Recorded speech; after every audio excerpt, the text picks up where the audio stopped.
you very much. Thank you.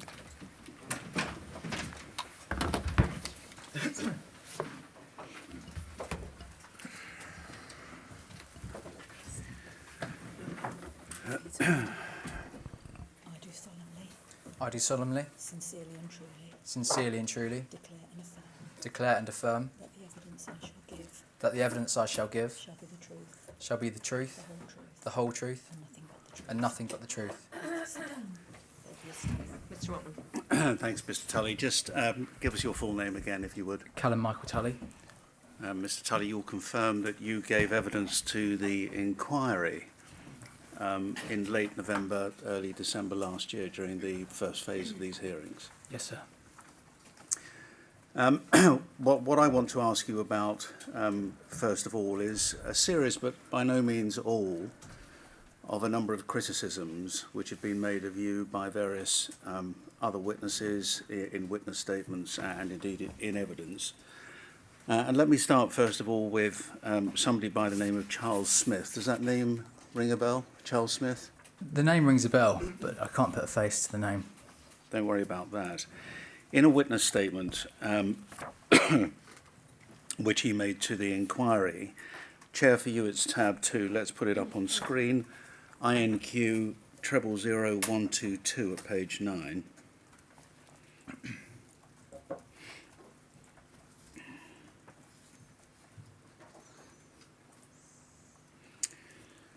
Page 9, that's his witness statement. Page 9, which he made on the 8th of February.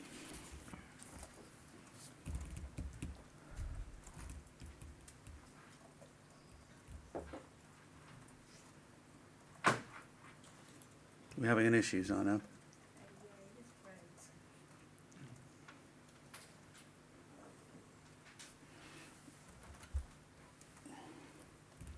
Right, paragraph 58. Here he was talking about the use of force, saying on the 7th of June 2016, and of course you had been at Brook House, if my memory serves me, from about 2015, is that correct? Yes, sir.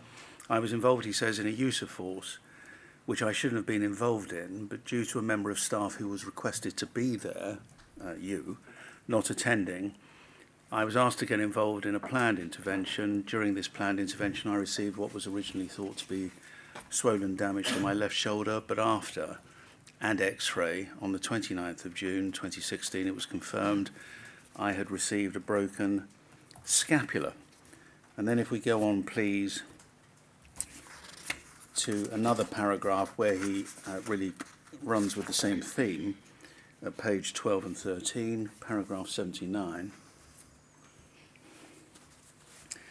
I'm not going to read this all out, but here he's dealing with the Panorama programme, confirms that he worked with you.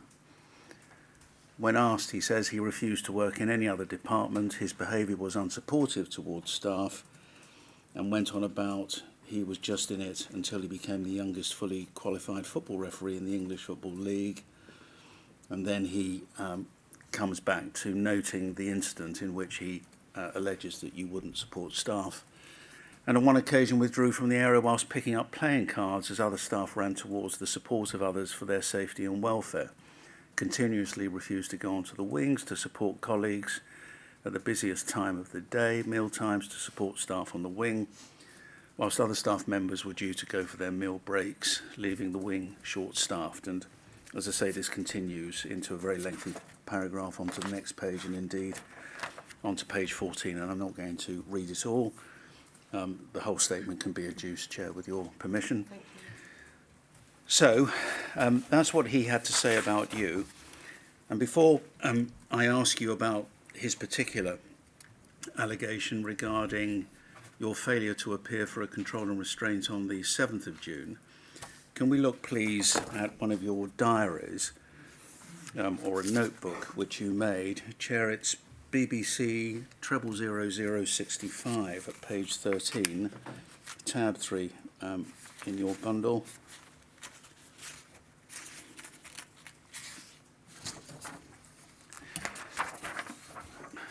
Page 13.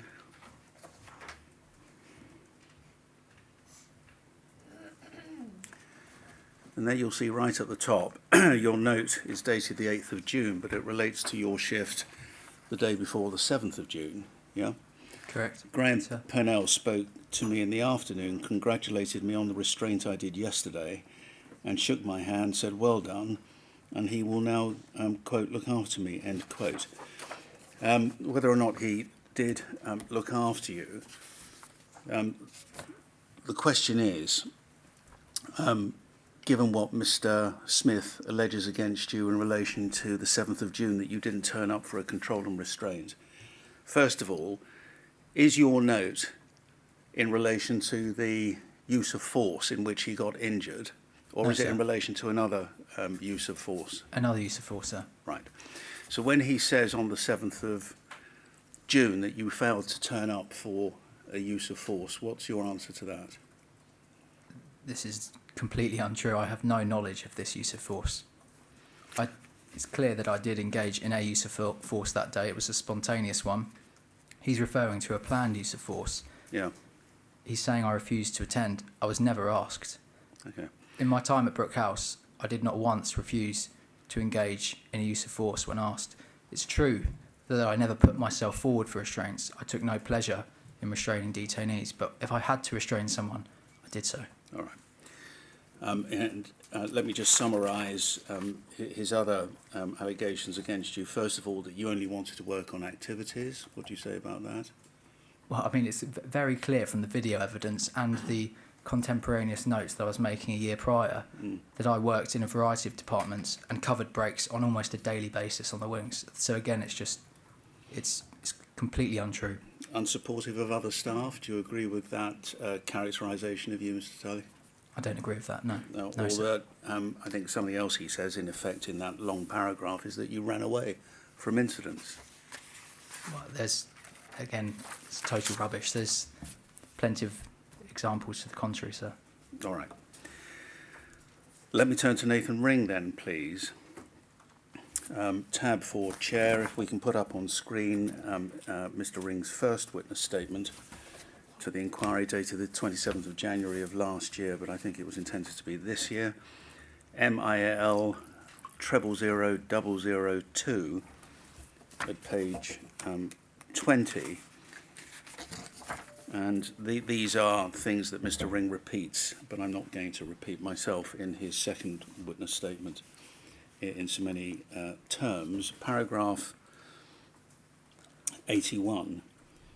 The Panorama programme shows Callum Tully reporting to me that an individual had refused food. So that, you'll remember, is the 31st of May incident that we looked at when you first gave evidence. This individual had been in Brook House for a few days, and I had been doing all I could to help him. The detainee refused to eat food provided by the centre canteen, but was purchasing from the shop. I was aware that he had plenty of food in his room from the shop and had seen him eating his own meals, and that's, in effect, the evidence Mr. Ring gave to us during the course of the second phase of hearings. He said, I knew that there were no welfare issue, or was no welfare issue. This was, frankly, a piece for camera by Callum, and if he had genuine concerns, he ought to have opened an ACDT. He didn't do so. So two things there.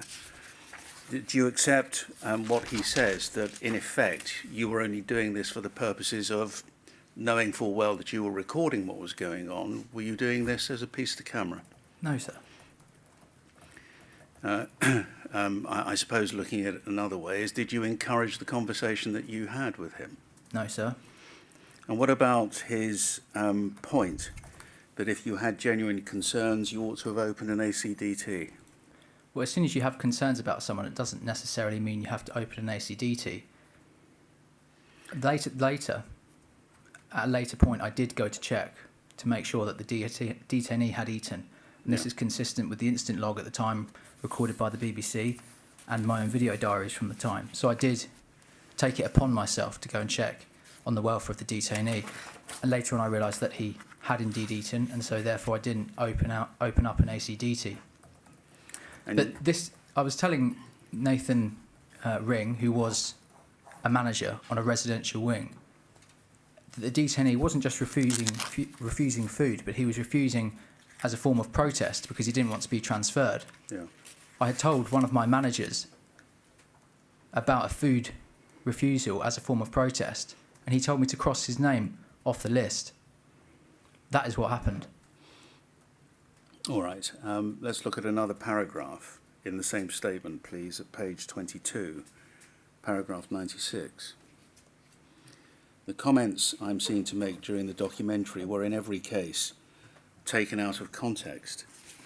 In the case of the clip where Callum expresses his concerns for the detainee apparently refusing food, this was, to my mind, Callum acting unfairly to generate content for the documentary. I believe he knew that the detainee was eating, albeit away from the canteen. What's your answer to that? At the time, I wasn't aware that he was eating away from the canteen. I had a detainee who was telling me he wasn't going to eat because he wasn't being transferred. To me, that's a hunger strike. Yeah. I went to tell my manager about it. He told me to cross his name off the list as having eaten. Yeah, and what about the allegation that you were simply making content for a programme you knew that you were in the throes of making? He chose to make the comments. How did I create the content? I went to him and told him that the detainee was refusing food because he wanted to be transferred. It was on him to call him a prick and a penis and to tell me to cross his name off the list. All right.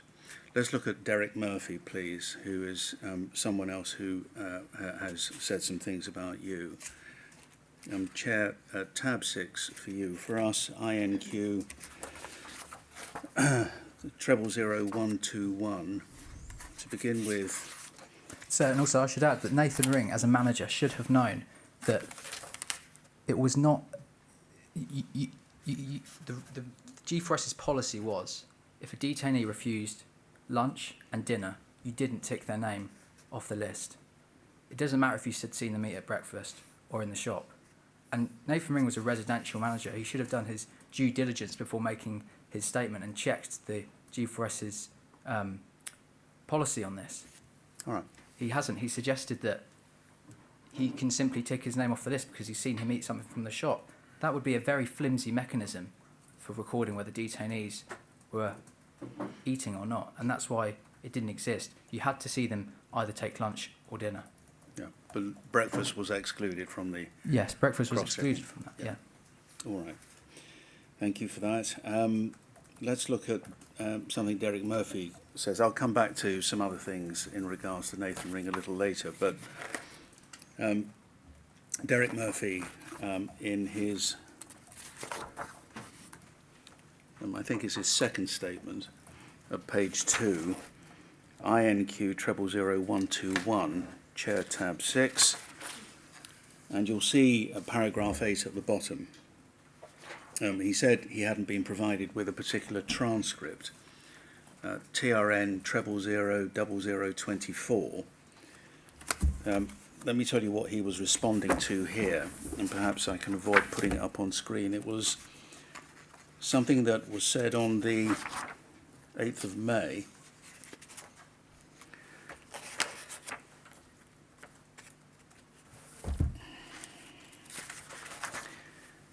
And you may remember, without going to the transcript, Mr. Tully, this was Derek Murphy talking to you and another officer on the 8th of May.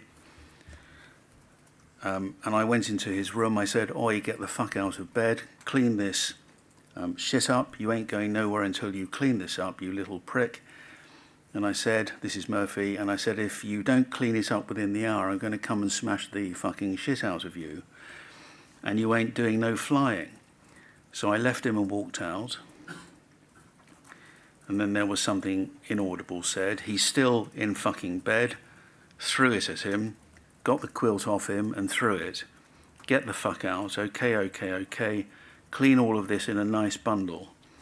Oh, hang on a minute. Got my bags and put it in a fucking bag before you go." Do you remember that conversation? Yes, sir.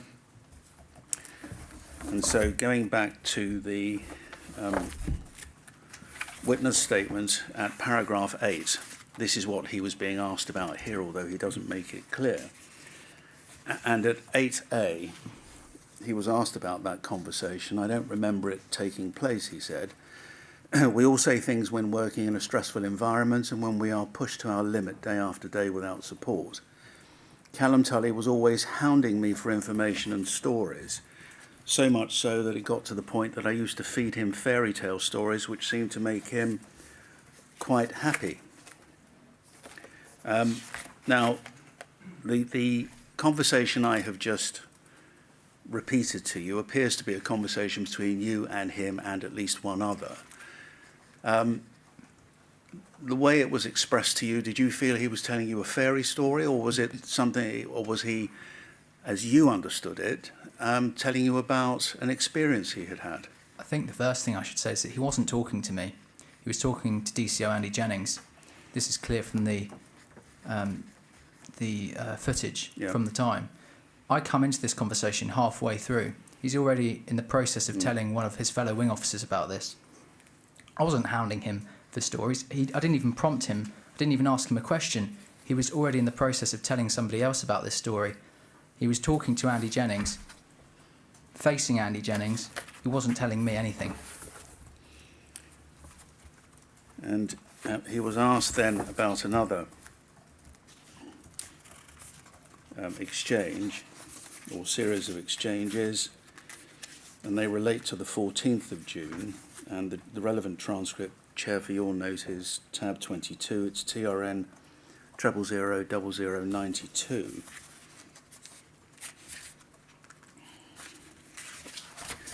And the first part of this, as Zainab has it up on screen, page 26. And you'll see at line 763, or it begins, "What are you doing? He's so annoying. This needs to say shut, put your hand back in."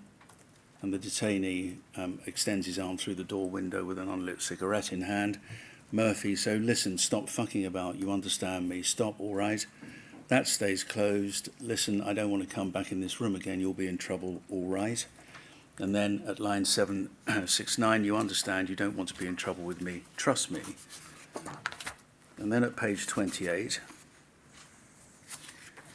a little further, line 795, "You look like a fucking mong, get in your room." And then finally, 32, page 32, towards the bottom, at line 908, "You have to know, go ahead, they have to know that I'm not going to take any shit off them. And then you can go in with the Care Bear's head on. You know, I find that Gary, honestly, I find that works, right?" And the Gary, who was the Gary, do you remember? Gary Groucher, the wing officer. And Gary says something, yeah. And then he says, "Put it on them, and you have to rag them up a bit, put them on the bed by the scruff of their neck or whatever, and then sit down and it's all right. Talk to them like fucking men. I noticed it kind of works, you know." So while we have this particular conversation in mind, and given how you answered the last question, was this you hounding him for stories, or was he in the middle of a conversation with somebody else that you earwigged, as it were? He's saying I'm hounding him for stories, but it's clear from the transcript and from the footage that actually he's talking to one of his colleagues. He's not even speaking to me. As for the first part of this transcript, he's not speaking to me. He's speaking directly to a detainee. He's threatening him. Yeah. Well, that's what I wanted to ask you. So, although there's a Gary there, the first part of this transcript about what we had just read about what he would do, that was him addressing directly a detainee, was it? Yes. So. And if we look back at what he has to say in his witness statement, so it's back to INQ 000121.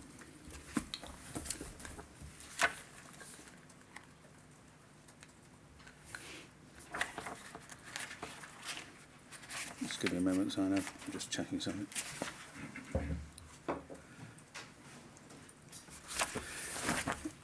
At paragraph 17 on page 5,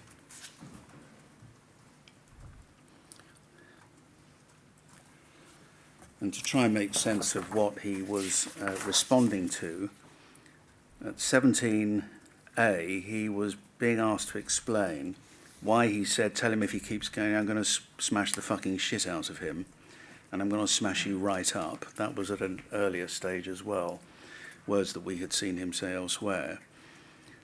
to which he says, I was speaking to Callum Tully, it was a figure of speech and it was not the best choice of language. So it was the sort of thing that we had seen in the earlier transcript, him saying.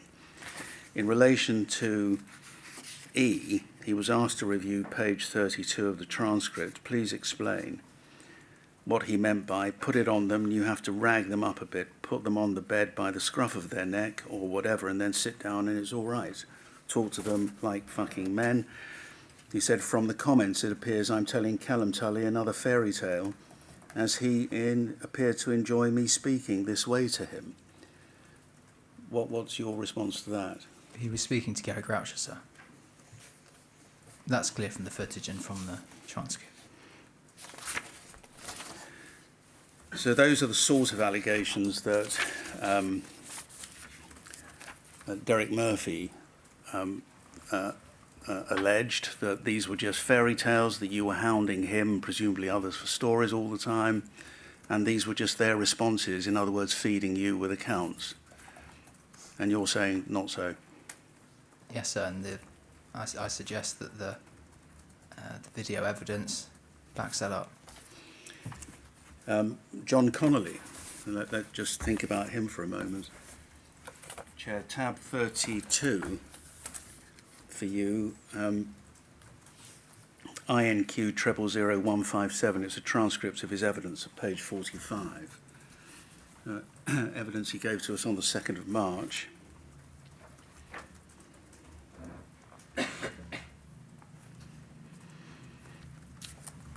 Page 45. And if we look at the top left-hand side, here, this is the 17th of May. You'll remember D275 is on the netting protesting. The Nationals are going to be coming, and you're on the stairwell for several hours. You, Dan Small, him, and one or two others. And he's telling you about some riots in 2009. Do you remember? Yes, sir. Where dogs were used. So line 15 on page 177, fucking battering the fuck out of him. It's fucking brutal. Talks about stun grenades in line 14. And on it goes. I asked him about this when he came to give evidence on the 2nd of March. And he said these were just tall stories about unleashing dogs on detainees. Apparently there was a riot at Brook House in 2009. Now, did you regard that as just a tall story which John Connolly had managed to make up with all the detail on the hoof? I didn't see it that way at the time. John Connolly was there. He says he was bored and that's why he made these comments. I mean, I wasn't at the riot, so I can't say if this happened or if it didn't. No. But did it sound to you, when he was telling you these things and all of the detail in these pages, and you've looked at the transcript, you may remember the conversation, did it strike you that this was just a tall story, that he was making it up on the hoof, and the way that he was retelling an experience about how it was all brutal and so on and so forth? Did you think at the time that what he was saying was just fluff to impress you and your colleagues, or did you take it as being him retelling an experience? I took it as the latter. Let's go to Jan Pachali now, please. His witness statement, Chair, is behind tab 7, his first one. And if we can put it up on screen, IPA 000001.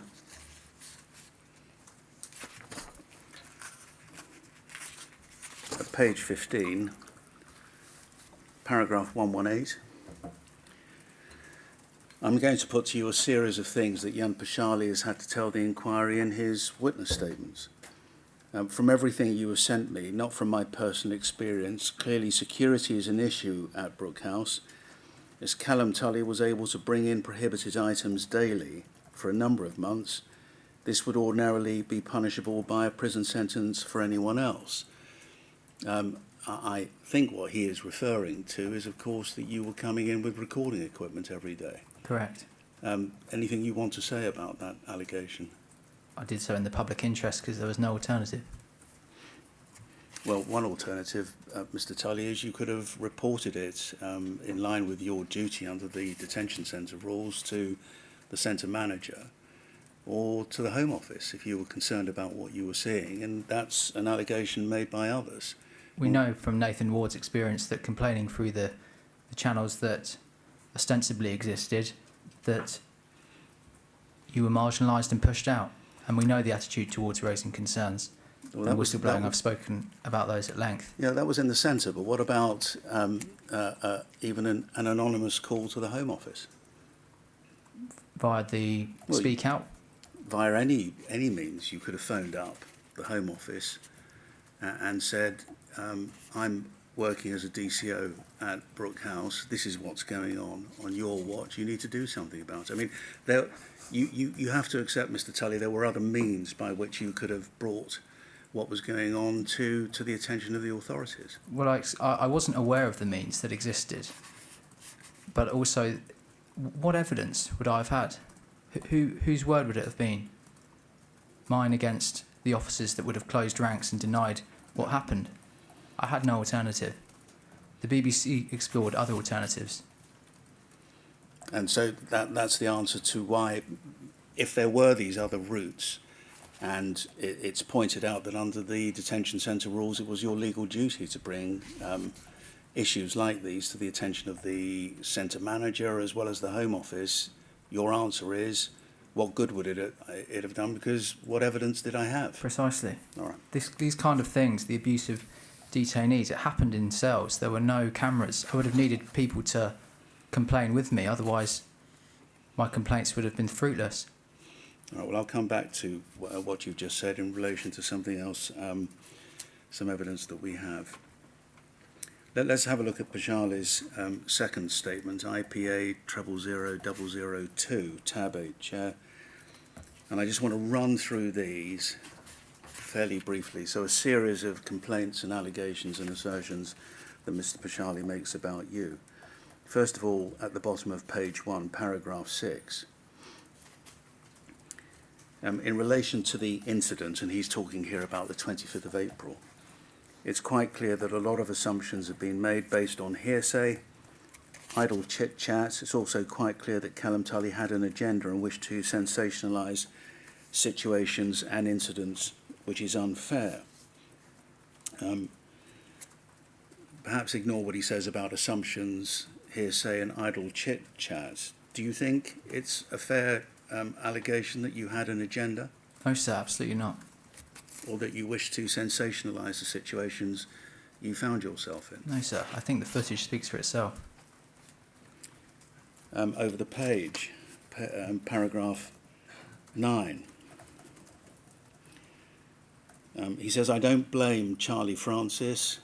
I don't blame the Home Office. I do not blame the inquiry. I blame the BBC and Callum Tully for making a programme in a way that doesn't portray the whole truth of what actually happened. So his allegation, and he's not the only person to say it, is the Panorama programme was biased. It only showed one side of Brook House. What do you say about that? The only person that Jan has to blame is himself. He took it upon himself to strangle, to throttle a defenceless, suicidal detainee who was on the floor. Unfortunately for him, I was filming the whole thing. It's my fault that I was filming, but it's his fault that he did what he did. Well, let me ask you it another way. Did you encourage or manufacture that particular incident? No, sir. The inquiry has the unedited footage surrounding the incident. Page 4, paragraph 26. He's talking about the observations on D1527, and you'll remember a time. Well, there were three parts to the incident, weren't there? There was the first part when Clayton Fraser, who was on constant observations, discovered that D1527 had put a ligature around his neck and went in. Steve Lawton used his fish knife to remove it. Then there was the time he put a battery in his mouth. And then the third and final part of this incident, the one that you were just talking about,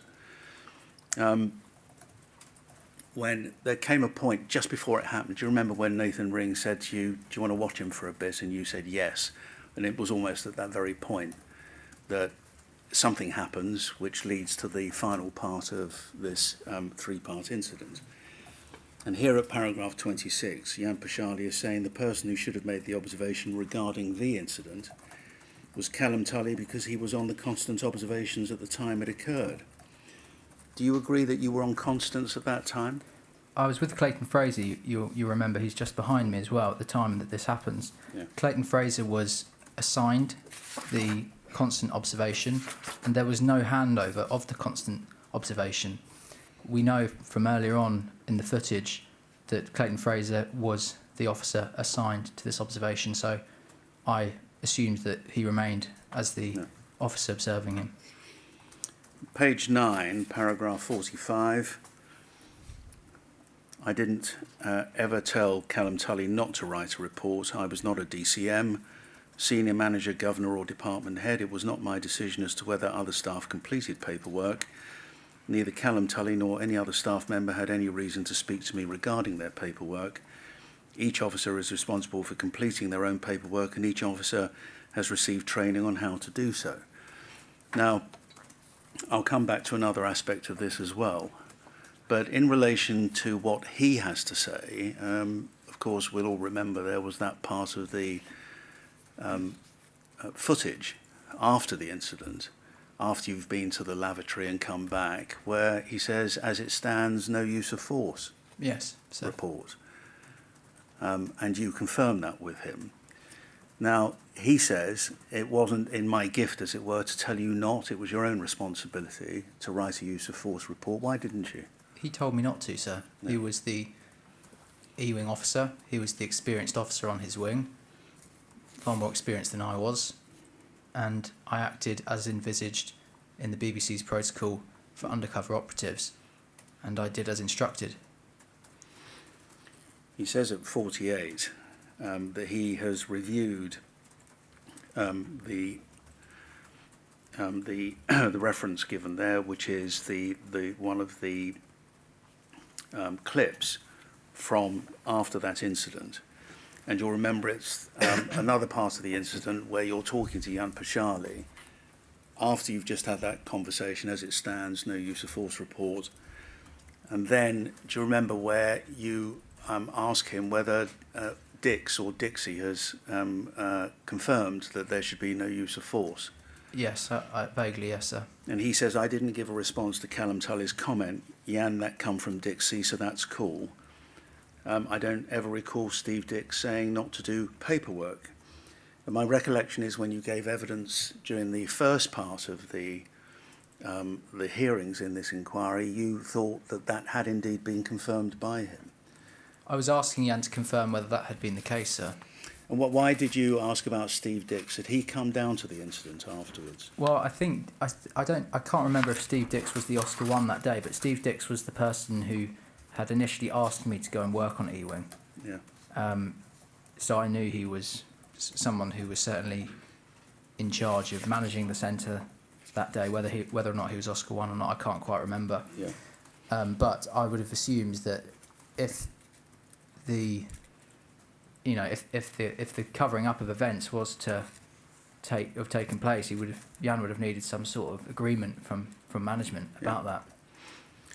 So I was really just asking Jan to confirm whether or not Dixie had given us the green light not to submit use of force reports. Let's move on, please, to page 11. I'm going to take some of this shortly. Paragraph 57, I didn't commit any of the acts which Callum Tully is claiming. He's talking about some of the allegations or the things he said about what he did when he was at Wandsworth. Mm-hmm. Now, whose claims were they, yours or his? They were his claims. And then 58, in relation to the extremely dramatic piece to camera and comments made by Callum Tully, when referring to the ligature that D1527 had around his neck, Callum Tully says, we, when referring to it being removed, it was me, and only me, who removed the ligature from detainee D1527's neck. This shows a duty of care by me. Callum Tully had no duty of care. He didn't remove the ligature from his neck. Neither did he contact the police. Neither did he release 1527's arm. Someone who wishes to choke a person wouldn't remove a ligature from the person's neck. I'm going to come back to this. But at any time when you were there, did you see Jan Pachali remove a ligature from D1527's neck? There was no ligature, sir. We know there was one at the beginning. Not during the At the end. Jan was involved in a restraint in which there was no ligature. The ligature was removed about 30 minutes earlier by Steve Loughton when the same detainee was trying to self-harm. Jan Pachali wasn't even there at this point. Yeah. When Jan became involved in the restraint, the detainee wasn't using a ligature to self-harm. And then I'm going to move on to page 12, paragraph 64. There he alleges you had a personal and financial motive and were making a movie. Callum Tully was always fishing for stories. Officers spoke about things in front of him because it got a reaction. He was a running joke. He fished for stories, and that's what we gave him, stories. So very similar to what Derek Murphy says, similar to what John Connolly says. And what's your response? Well, I think most of these claims really aren't worth the paper they're written on, to be frank with you, sir. I think what I probably should address is he's said I've got a career motive, a financial motive, and I think I should make it clear that it was never my dream to work for the BBC or to be a journalist. When I started working at Brook House, I was 18 years old and I was refereeing semi-professional football. I was quite on my way to achieving my dream of refereeing at the very top of the English game. And if you want to see photos of me with the likes of Michael Oliver and Craig Pawson up at St George's Park, the England training facility, in the gym with these guys who have now gone on to referee FA Cup finals, I can show those to you. I was on my way to refereeing at the top of the game, and I had unconditional offers from Leeds Beckett, Sheffield Hallam, and another offer from the University of Bedfordshire to go and study to become a PE teacher, because it's quite a good career to do alongside pursuing the professional contract, which you don't get until you get to the Championship, which is the second tier of English football. So it was, I'm extremely lucky to work for the BBC. I find purpose in it. I'm a good journalist, and that's why my bosses don't really mind that it was never my dream to work there. As for the finances, I'm financially no better off than I was when I was working at Brook House. My salary is a few £1,000s more than it was then, which you'd expect, 4 years on,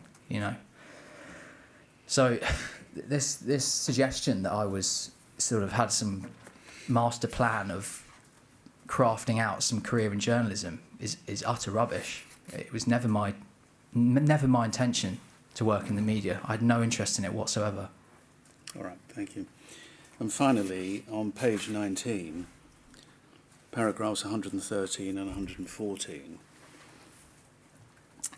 he reviews a document CPS 000-026 of page 9, and that's a BBC letter sent on the 24th of August. It's tab 31, Chair, we don't have to go to it, where it's stated that on the 1st of June 2017, in a conversation where Jan Pachali was present, Dave Webb said that assaulting detained persons only takes place inside rooms.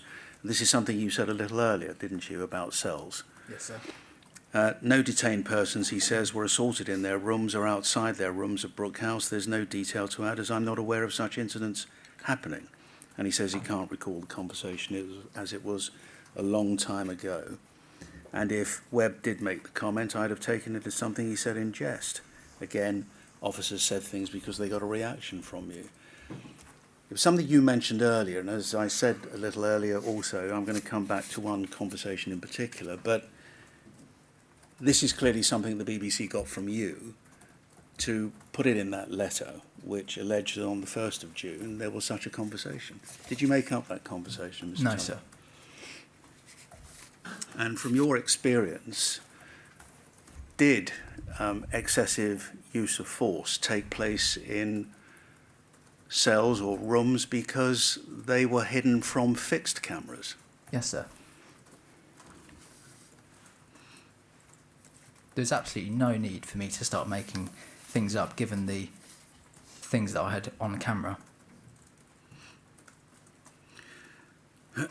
Now, can we go, please, to the transcript of Jan Pachali's evidence on the 24th of February? It's INQ 000149. Chair, it's tab 16.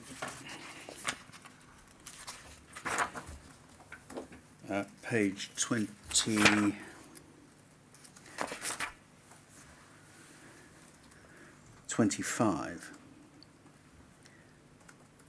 And I'm going to summarise it rather than take time over it. Now, but the effect of what he had to say there and elsewhere, really largely between this page and the next, but I think he started telling us this at page 23 to 24, looking at the reference at the bottom rather than the individual pages on the transcripts. And we saw, this is what he said in his witness statement at paragraph 58, that it was he and only he who removed a ligature from the neck of D1527. And when he gave evidence, the effect of what he said was that he saved D1527's life twice. First of all, by removing a ligature from D1527's neck, and this is in the final part of this incident, using Charlie Francis's fish knife. And second, by bracing his neck so that he wouldn't swallow the battery, which Jan Pachali claimed he believed to be in his mouth. Wrong again. Well, let's just come back to the ligature, and let's be absolutely clear. This was the time when Nathan Ring said to you, watch him for a bit. Mm-hmm.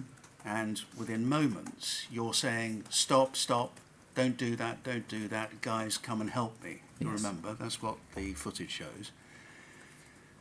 And Clayton Fraser has told us that you tried pulling him out of the toilet area. Yes, sir. And were struggling. Clayton Fraser helped you, right? Yes, sir. Now, you were the first man on the scene. Did you see any ligature around his neck at that point? No, sir. Was there any ligature around his neck at that point which Jan Pachali could have removed with a fish knife coming from Charlie Francis's belt? No, sir. Secondly, in relation to Jan Pachali's claim that he was bracing his neck in the way that we see him allegedly doing, only to avoid him swallowing the battery. Was there any battery in his mouth at that time at all? No, sir. The And why do battery you say incident was that? much earlier. Yeah. And do you know what became of that battery? No, I think it was... I think I remember Charlie saying it was near the drain or something in the room, on the floor. And as far as you are concerned, can you say one way or the other whether Jan Pachali could reasonably have believed that there was a battery in his mouth at that point? When the detainee had a battery in his mouth, much earlier, when Jan wasn't even there, you could see his cheeks bulging because of the size of the battery. It was so obvious that there was no battery in the detainee's mouth. I was honestly shocked to see that this was a line of defence from Jan, because there is no battery in the detainee's mouth. Second thing It was so obvious. Sorry, the second thing I want to ask you about is something else he told us on page 30 of the transcript, please.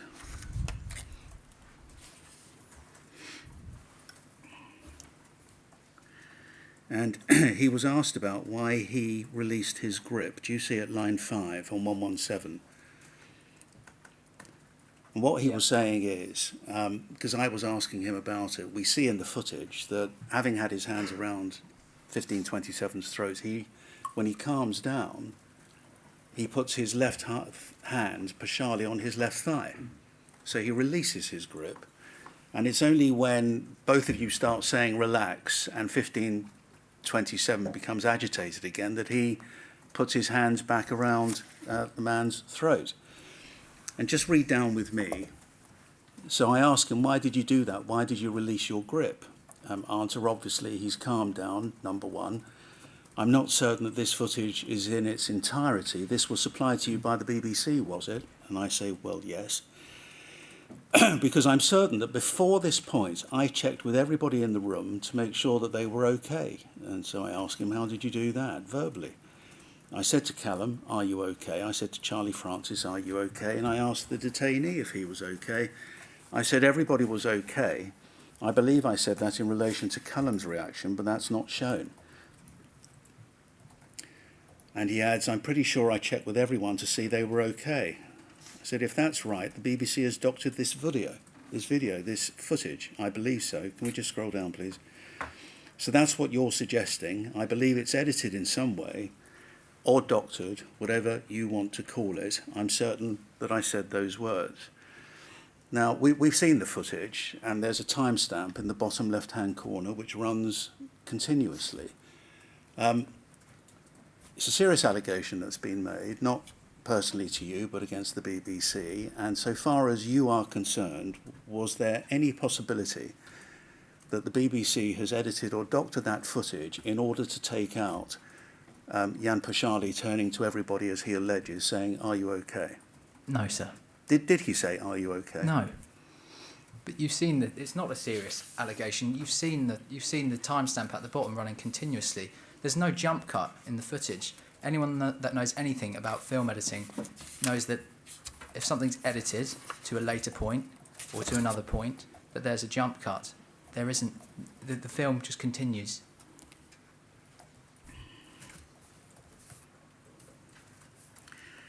Let's move on to page 38, please, within the same reference.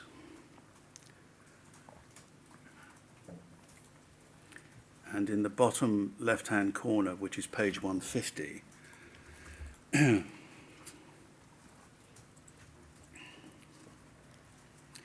at line 8, I ask him, so somewhere there's a use of force, an Annex A that you completed. He says, an incident report.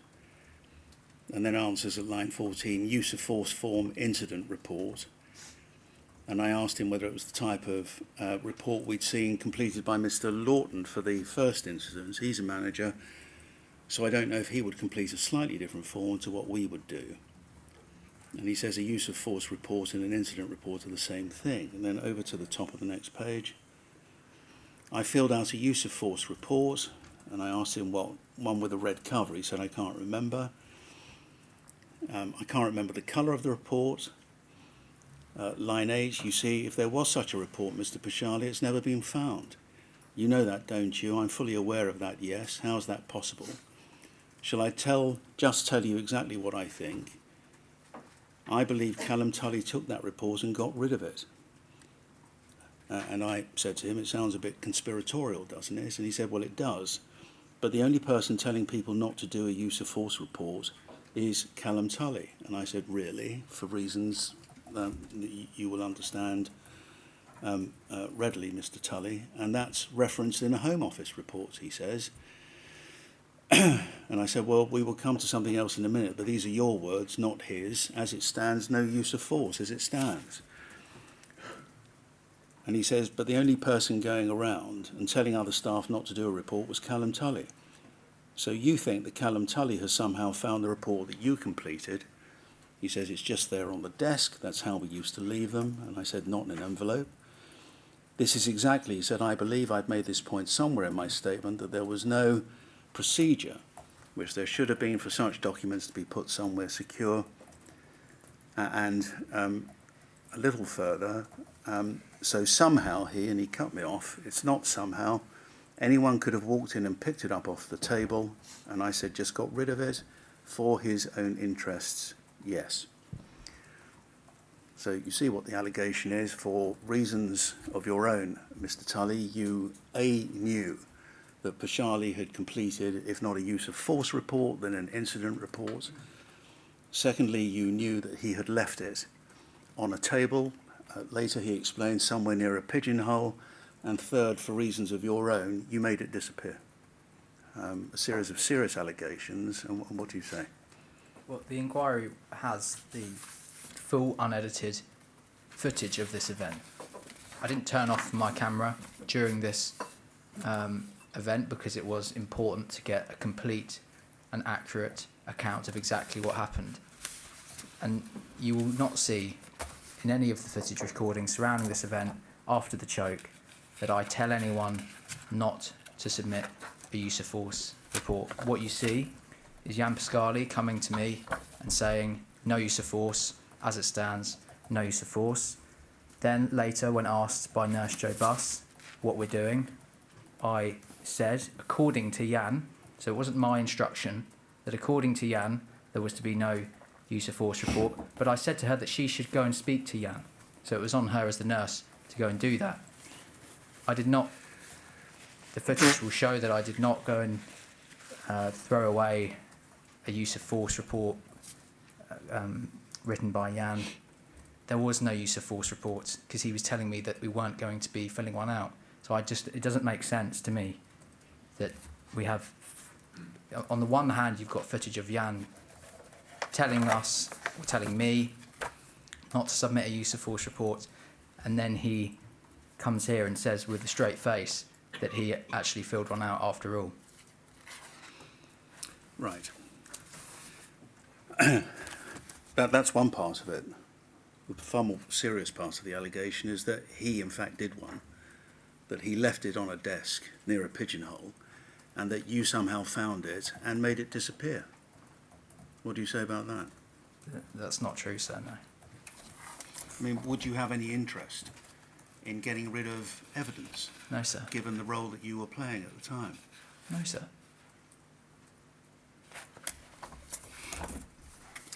On to another subject, please. And this is a Rule 10 question asked on behalf of Duncan Lewis.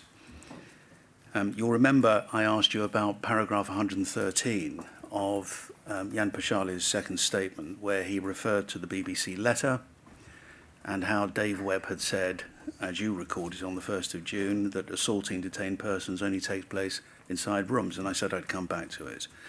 Can we look at a transcript, please? TRN 0000043, Chair tab 35 for you.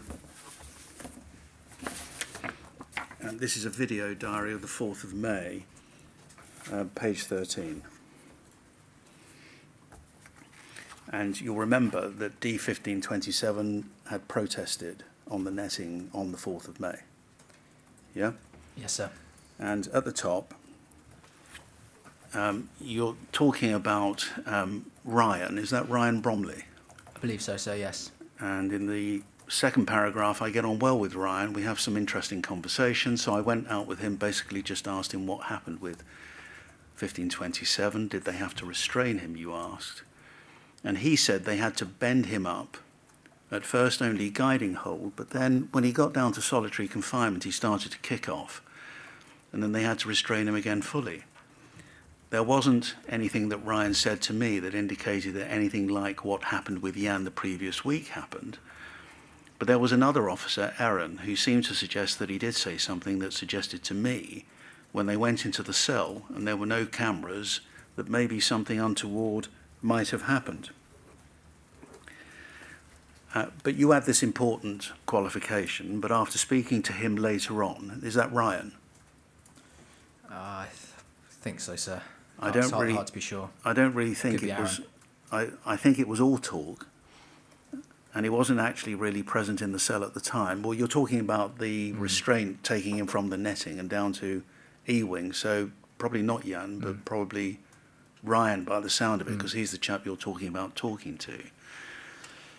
So with Steve Dix there, with the video camera filming the whole incident, according to what the officers present said, I doubt something of the nature of Jan's happened. In other words, you were talking about what had happened on the 25th of April, Yes. by the sound of it. But even so, again, we're seeing 1527 restrained after attempt or threats to kill himself. And the questions that I'm asked to ask you are, first of all, do you see the word something untoward? Did you understand what the something untoward was that you were being told might have happened? It's hard to remember, sir. This conversation. All right. Second, was it the case that officers, and already you've hinted this, but I want to be sure about what your evidence is. Was it the case that officers used excessive force inside cells to avoid fixed cameras? In other Yes, words, sir. to hide what was going on? No doubt about that, sir, yes. And third,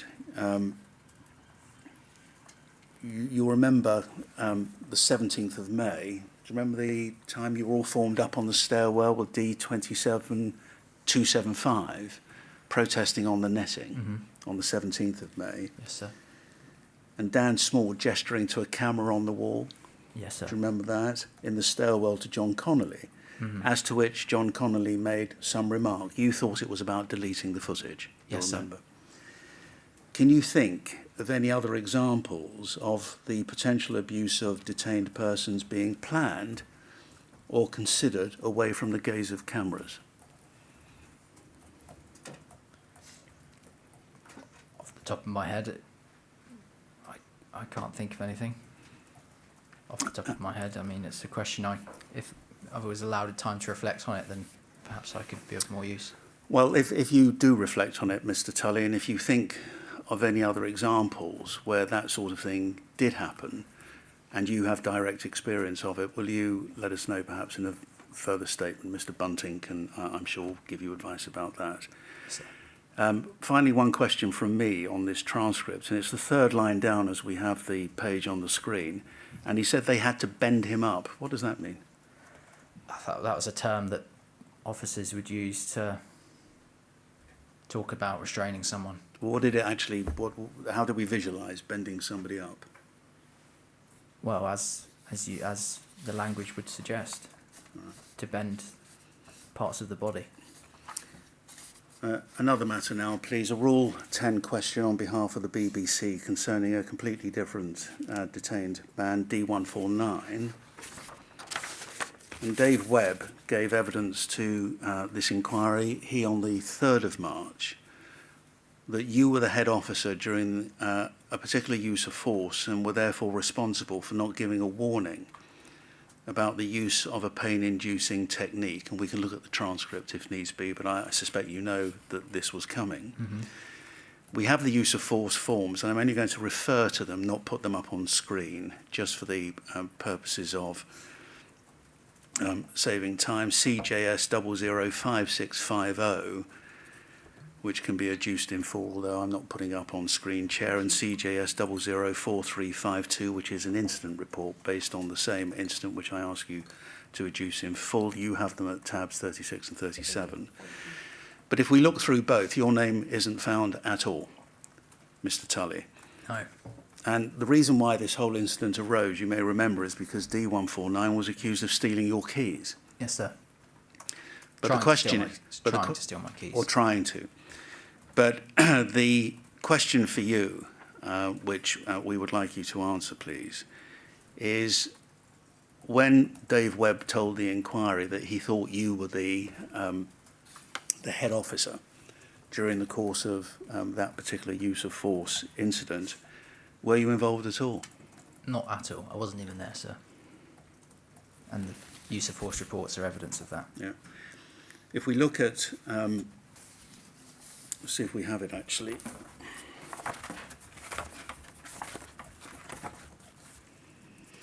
If we look, please, very quickly at TRN 0000059. It's another video, diary of yours of the 31st of May.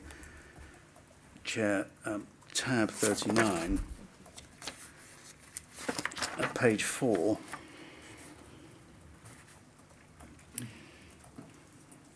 Here you actually deal with the incident.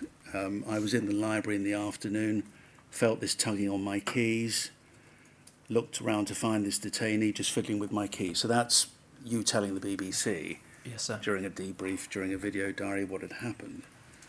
And right at the foot of the page, you're talking about the how the events unfolded. So I stayed clear of the restraint when I knew it was going on. And yeah, I mean, I was told it was just a really messy restraint when he fought all the way down from D-wing and to the top of the page next to E-wing. So your recollection even then, and this is on the 31st of May, was that you had not been involved at all. What did you mean by a messy restraint? I was told that he had fought all the way to the block. Right, on to another subject. Again, something I had touched on earlier but said I would come back to. And it's in relation to Joanne Buss and the statement she makes and criticisms of you. It's INN000025, tab 25, Chair, for you. INN000025 at page 26, please.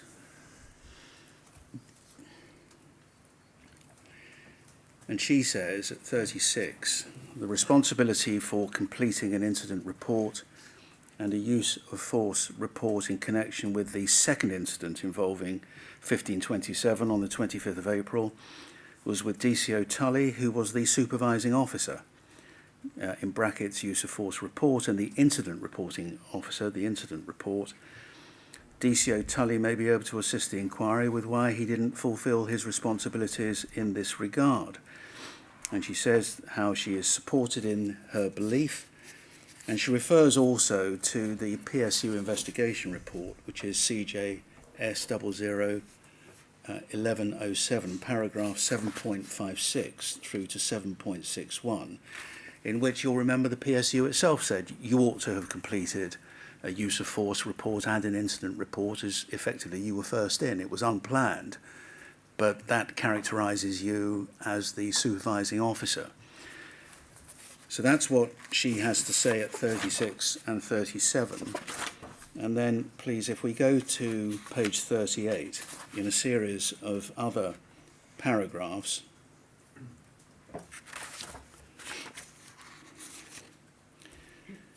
she talks about criticisms made of her by you, and she refers, you'll remember, to the statement you made in the NMC proceedings against her, which is your statement NMC 000047. Correct, sir, yes. Where, for example, at paragraph 65, she says, you in that statement said that she made no effort to get involved. However, D1527 was being restrained by 4 officers on the floor of a small room. She says how she was stood at the door. And then at 69, she comes back to the theme I started with on page 40.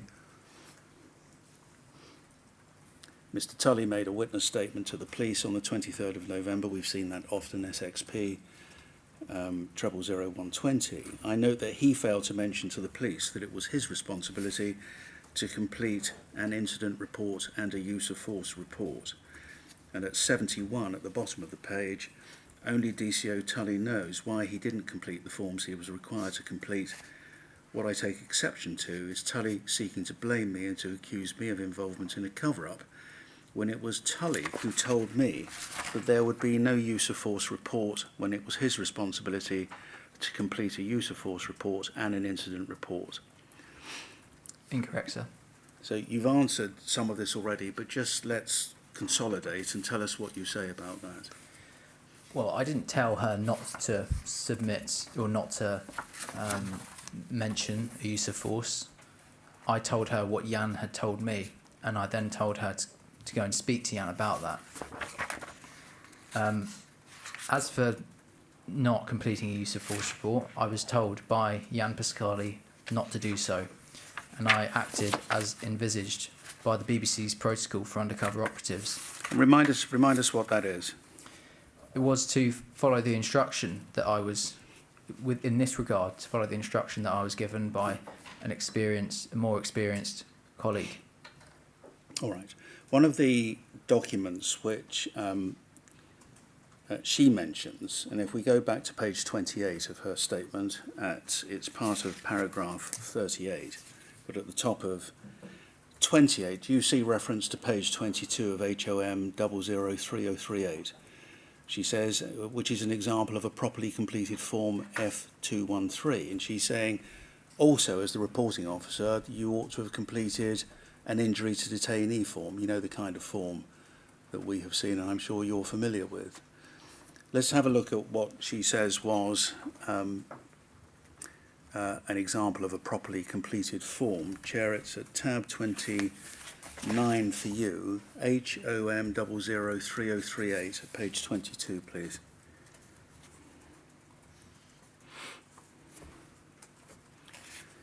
Page 22. And this relates, in fact, to the previous day. We've heard evidence from Nathan Ring, and we've looked at documentation that shows that he dealt with D1527 on the 24th of April in the mid-afternoon period when he had sought to harm himself after Mr. Ring had to tell him why he wasn't able to go back to Sea Wing. And here is a document, you see at the top, it's a report of injury to detainee. It's part of the F213 form that Joe Buss is referring to in that statement. And here in the narrative, 1527 attempted to ligature by wrapping his bedsheet around his neck. It was removed by staff and detainee, I think, refused to let healthcare assess him. So that's the sort of document she says is a fine example of what should be completed, and her criticism of you is not only did you complete a use of force form, not only did you fail to complete an incident report, but you failed to complete this as well. Was there an injury sustained by the Don't ask me questions, detainee? Mr. Tully, but what's your answer? Well, I didn't submit an incident report form or a use of force report because I was told by Jan that this was not to be recorded as a use of force. If I was to open a incident report form, I would have had to have mentioned the use of force. I wasn't going to be the only one, and I was being told by Jan not to record a use of force. So I couldn't submit an incident report form because I would have had to have mentioned the use of force, which I'd been told by Jan not to, and as a consequence, he, Charlie, and Clayton would have had to submit use of force reports. As for an injury, I wasn't aware that an injury had been sustained by the detainee. Of course, I witnessed the barbaric way in which the detainee was treated, but I hadn't identified an injury. Right. What I have seen is Nurse Joe Buss's clinical write-up of this. I think what's the form called? F213. F213. She says in her statement that she mentions the use of force. And then we see in the very same statement a quote from this form that she has submitted in which she doesn't mention the statement, the restraint at all. She mentions that the arms were pulled away from the detainee, or words to that effect. She completely omits the fact that there were 4 of us in the cell restraining the detained person. She makes no record of this whatsoever, and that is why she was complicit in the cover-up of this restraint. All right. Can we take the saw it document happening down? with her own eyes. Take the document down. Thank you. All right. Sorry to interrupt you. Okay.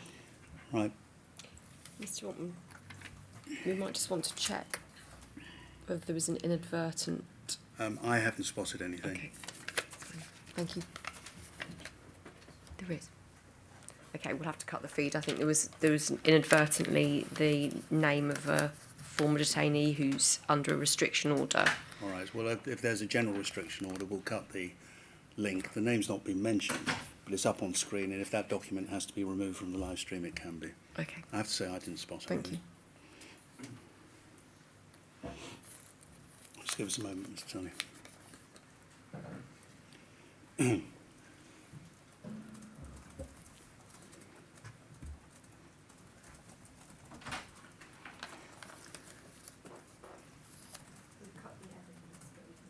We can carry on, can we? Okay. Thank you. Well, Chair, can I mention, just in case, can I ask you to make a specific restriction order, although it's covered by the generality, just to make sure that whatever was shown, and I don't know what it was, is covered by a further restriction order. Indeed, I'll make that restriction order specifically with reference to the name, which we believed was inadvertently shown of a former detainee. Yep. Thank you. Thank you. Mr. Tully, let's look at another document then. SXP 000-100, Chair, it's tab 11. And this is something that you dealt with, I think, in your principal witness statement. I didn't ask you about it in phase one, deliberately to defer it to now. If we look at page 6, this is the police advice file. You remember Sussex Police looked at this incident afterwards. And if we go to the bottom of page 6, we'll see about 3 paragraphs up. Having had a number of conversations with the G4S SIO, Senior Investigating Officer, for their internal investigation, they are of the opinion the other detention officers involved in the restraint, including the whistleblower, that's you, should be treated as suspects and prosecuted as well. And we can pick that up again on page 11 and 12. If we see at the top, counter-argument G4S, I'm not going to read it all, but Peter Small from G4S is the SIO for their internal investigation and has concerns regarding the whistleblower and believes that he has committed offences.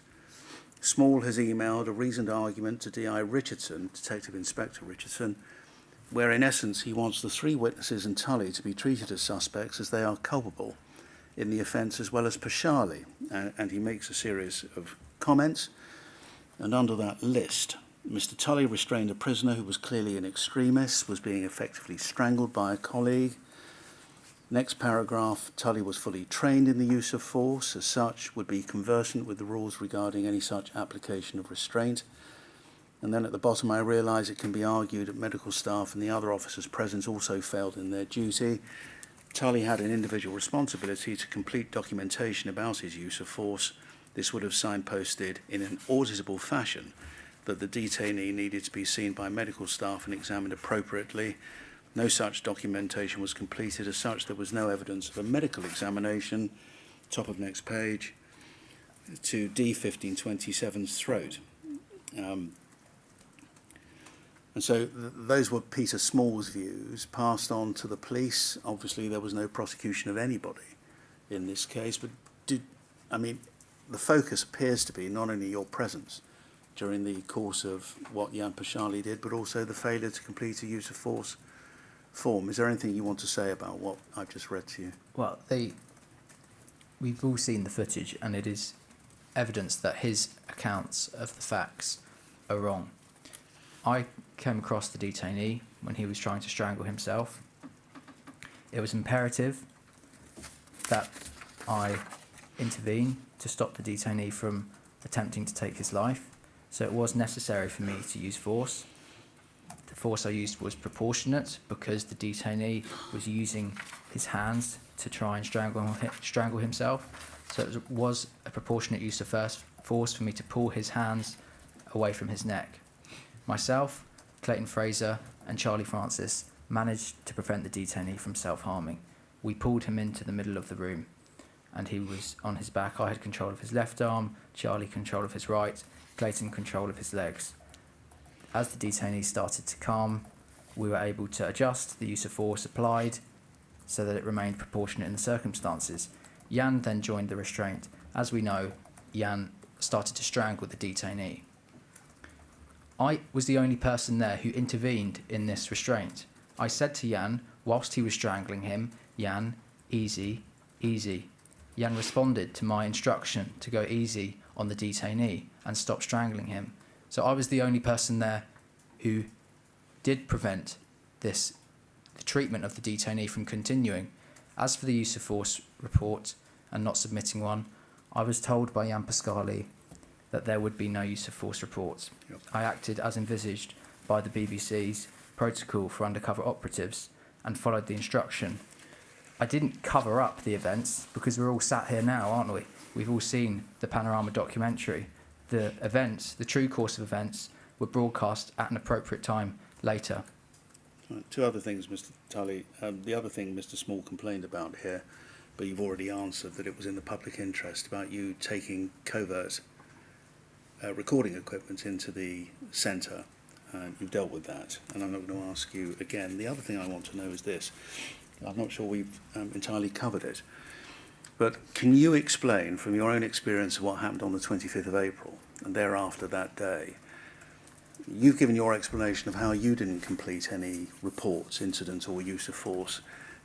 Do you know how it comes about that both Charlie Francis and Clayton Fraser didn't either? Well, I can only assume. I'd rather you didn't assume. I'm just asking for your evidence. We can all speculate about what Fine. happened. I don't Do you know. have any direct experience of why it was neither man completed any form at all? No, I don't have any experience as to why that happened. But it's relevant that Pachali came to me after the restraint and had a conversation with me about there being no use of force report. Thank you. Right, moving on. Please, Mr. Tully, I just want to ask you very briefly about something the expert who the inquiry will hear from in the final week of these hearings, John Collier, says about an incident that happened, you'll remember, on the 13th of May. As regards D687, you'll remember the individual who was being transferred to the Verne, tied a ligature around his neck, and tied it to the cistern or whatever was on the wall in the disabled lavatory, refusing to be moved. Do you remember? And you became involved in that use of force. And Mr. Collier's report, INQ 000111, Chair, you'll find behind tab 9. For us at page 55, please. And I'm not going to go through all of it. I think I'm just going to take you straight to a conclusion. You'll have had an opportunity of reading it, but Mr. Collier, from whom we'll hear, deals with all of this between pages 55 and 61.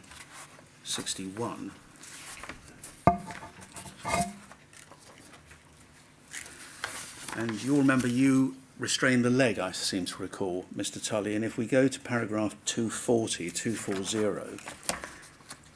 Mr. Collier's criticism on page 61, paragraph 240, is, do you see the italics, no more than was necessary? The force used did not exceed that which was necessary except the leg restraint. And at 242, he says, the means used to initiate force do not, in my opinion, represent the professional standards expected of staff, let alone a senior manager. So he had lots of comment to make about this particular use of force, but he adds the additional use of the leg restraint raises concerns as to why staff feel this is a default position when there is no evidence to suggest additional control was required. What's your response to that? Because you took the leg, you restrained the leg in the circumstances. Yeah. What was the need for that? Yeah, I mean, I have to say I was disappointed to read the conclusions that Mr. Collier came to, because I think that's the first time I've actually restrained someone's leg, so I'm not quite sure why he felt that this was a default go-to for me. It's clear from particularly Shane Farrell's account of what happened that I was struggling to gain control of the right arm. And I was faced with a detainee who had a ligature around his neck and who was threatening to harm himself. To be honest, the initiation of the restraint took me completely by surprise, because I didn't know that, I couldn't see it coming. It was only through deceit that the member of the SMT there engaged in the restraint via offering him a lighter to get close to him. Yep. So I had to act quickly, and I tried to gain control of the right arm. I wasn't able to do that because the detainee was struggling. He was non-compliant, and he was, as I say, putting up a fair bit of resistance. Shane Farrell then took control of the right arm because I was failing to get control of it myself. And Mr. Collier actually does say in his report that when you're struggling to gain control of the body, particularly if a detainee is using their legs to resist restraint, then in those circumstances the restraint of the leg is justified. And given my efforts to restrain the right arm, which had failed, and his intentions to harm himself, I felt it was important that I ensured he was restrained effectively, and that's why I restrained the leg. And I don't think these criticisms of me are fair ones. What I would also add is that it's disappointing that there was no camera-held footage, which would have been much more conclusive, because Mr. Collier acknowledges that he hasn't really got much to go on, but he's done his best with the evidence that he's been given. Yep. And of course I have the greatest of respect for Mr. Collier. I have no reason not to, but I have to say, I think he's mistaken with regard to this. And I think if he had seen some handheld camera footage, he would have come to a different conclusion. There were two DCMs there who had, certainly Chris Donnelly, I believe, had a handheld camera that he could have turned on at some point. So it's disappointing for me that there wasn't any handheld camera footage, and I'm confident that if there was, Mr. Colley would have come to a different conclusion. Right, thank you. Right, three more areas to deal with. Chair, I know there's a break at some point, and I also know we have another witness waiting, but I'm going to be at least another half an hour. So can I suggest I go as far as I can, and then we have the break? And I'm afraid it may mean the inquiry sitting a bit later than it might otherwise do. That's fine, Mr. Altman, thank you. I'm doing my best to get through it, but as you can see, there's quite a lot to cover. Thank you. At the end of the last hearing, Mr. Tully, you were asked, do you remember, to see if you could find any diary entry for November 2016 in relation to the HMIP inspection between the 31st of October and the 11th of November 2016. And what you've found is BBC 000068. If we can put that up on screen, Chair, tab 12. And if we start at page 3, I just want to point out a couple of entries to you. And you see on the right-hand side, you start with Bonnie Spark and Shane, both DCOs, still remain suspended after it was alleged that Bonnie had been bullying Shane and Shane verbally attacked Bonnie in the wing office. A sign perhaps of the growing tensions and stresses, what does that read? Among staff? Yes, sir. As they come under increasing pressure due to fairly imminent now real population increase. Right. The impact has been, what does that say? Somewhat Softened, however, following the arrival of Tinsley House. Sorry, you're going to go because you're speaking out of the microphone, so I can't hear you. Say that again. The impact has been somewhat softened, however, following the arrival of Tinsley House DCOs, who will be working at Brook House over the next 3 months, while a refurbishment of Tinsley House is completed. Right, pause there. So what we know is Tinsley House was being refurbished, and so Tinsley House staff came over to Brook House, and the point you're making here is hopefully that will relieve the pressure. Yes, sir. And this was what, late 2016 into early 2017? Yes, sir. And then if we go to page 14 of this note, which brings us to the inspection itself, you'll see the note when we get there is dated Monday the 7th of November 2016, which is 4 days before the end of the inspection by HMIP, right, which was the 11th. And right at the bottom, prison inspectors began 5 days of inspecting today.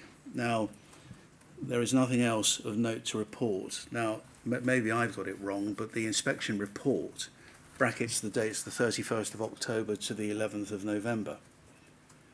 But your note seems to suggest that the 7th of November was the beginning of the inspection. Yes, sir. Is it because that was the first time you found out about the inspection? Perhaps, sir. I mean, I may be wrong, but I hope I'm right that the inspection began in October when it says it does. So perhaps I only became aware of it at this point, maybe. But I mean, yeah, it's hard to say. All right. The reason why I'm struggling with this a bit is because we were told ahead of the inspection that it was coming. Right. So I can't really say that this was the first I knew of the inspection. Who do you remember telling you?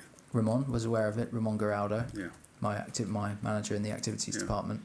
And can you say how far ahead of your discovery of this inspection you were told? A few days, I'd say, at the most. So, I mean, I'm not sure why the dates don't correspond. Because really, yeah, Yeah, I'm not sure, sir. All right. I'm sorry. Let's go to the next page then, 15 of this notebook. Bottom left. Officers are clearly on their guard, and help me with the handwriting. Mr. Tully, I've tried to become a student of the handwriting of Callum Tully, but sometimes I fail miserably. Officers are clearly on their guard and doing things by the book in front of the inspectors. Indeed, the block was emptied before the arrival of the inspectors, resulting in, can't read that. A 3-man unlock. What's a 3-man unlock? It's someone who is deemed such a risk to staff that 3 officers must go to his cell and unlock him from his cell if he is to be allowed out of his cell. Was that an exception then? Yeah, it was. So in other words, don't let me put words into your mouth, but what you appear to be saying here is that the whole wing or the whole block was emptied before the arrival of inspectors, including the exceptional happening of removing a dangerous person using 3 officers just in order for the inspection to take place. Indeed. And when you talk about the block, which wing are you talking about? The back of E-wing, CSU as it's also So called. the CSU. 3-man unlock who had attacked an officer only last week being allowed to associate on E-wing. So what are you saying there? He attacked someone when he was allowed to associate on E-wing, or are you saying No. he was unlocked for the inspection and then allowed to associate on E-wing? Because on E-wing, E-wing is slightly different from the block. It's kind of the same unit, but there's a gate that divides it. So if you're on E-wing, you can associate, for example, on the wing during association period. So what I'm saying here is this detainee was removed from the block and placed onto E-wing, into E-wing. Despite the dangers he represented? Yes, sir.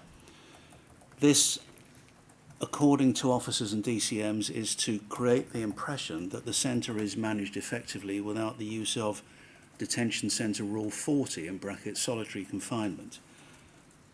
What's the next word? Staff. Staff is also at a high with few people on annual leave. During the inspection, it gives the impression that there is no staff in crisis at the centre, helped also by the presence of Tinsley staff. So in other words, the Tinsley staff who had come in had helped up the numbers of staff.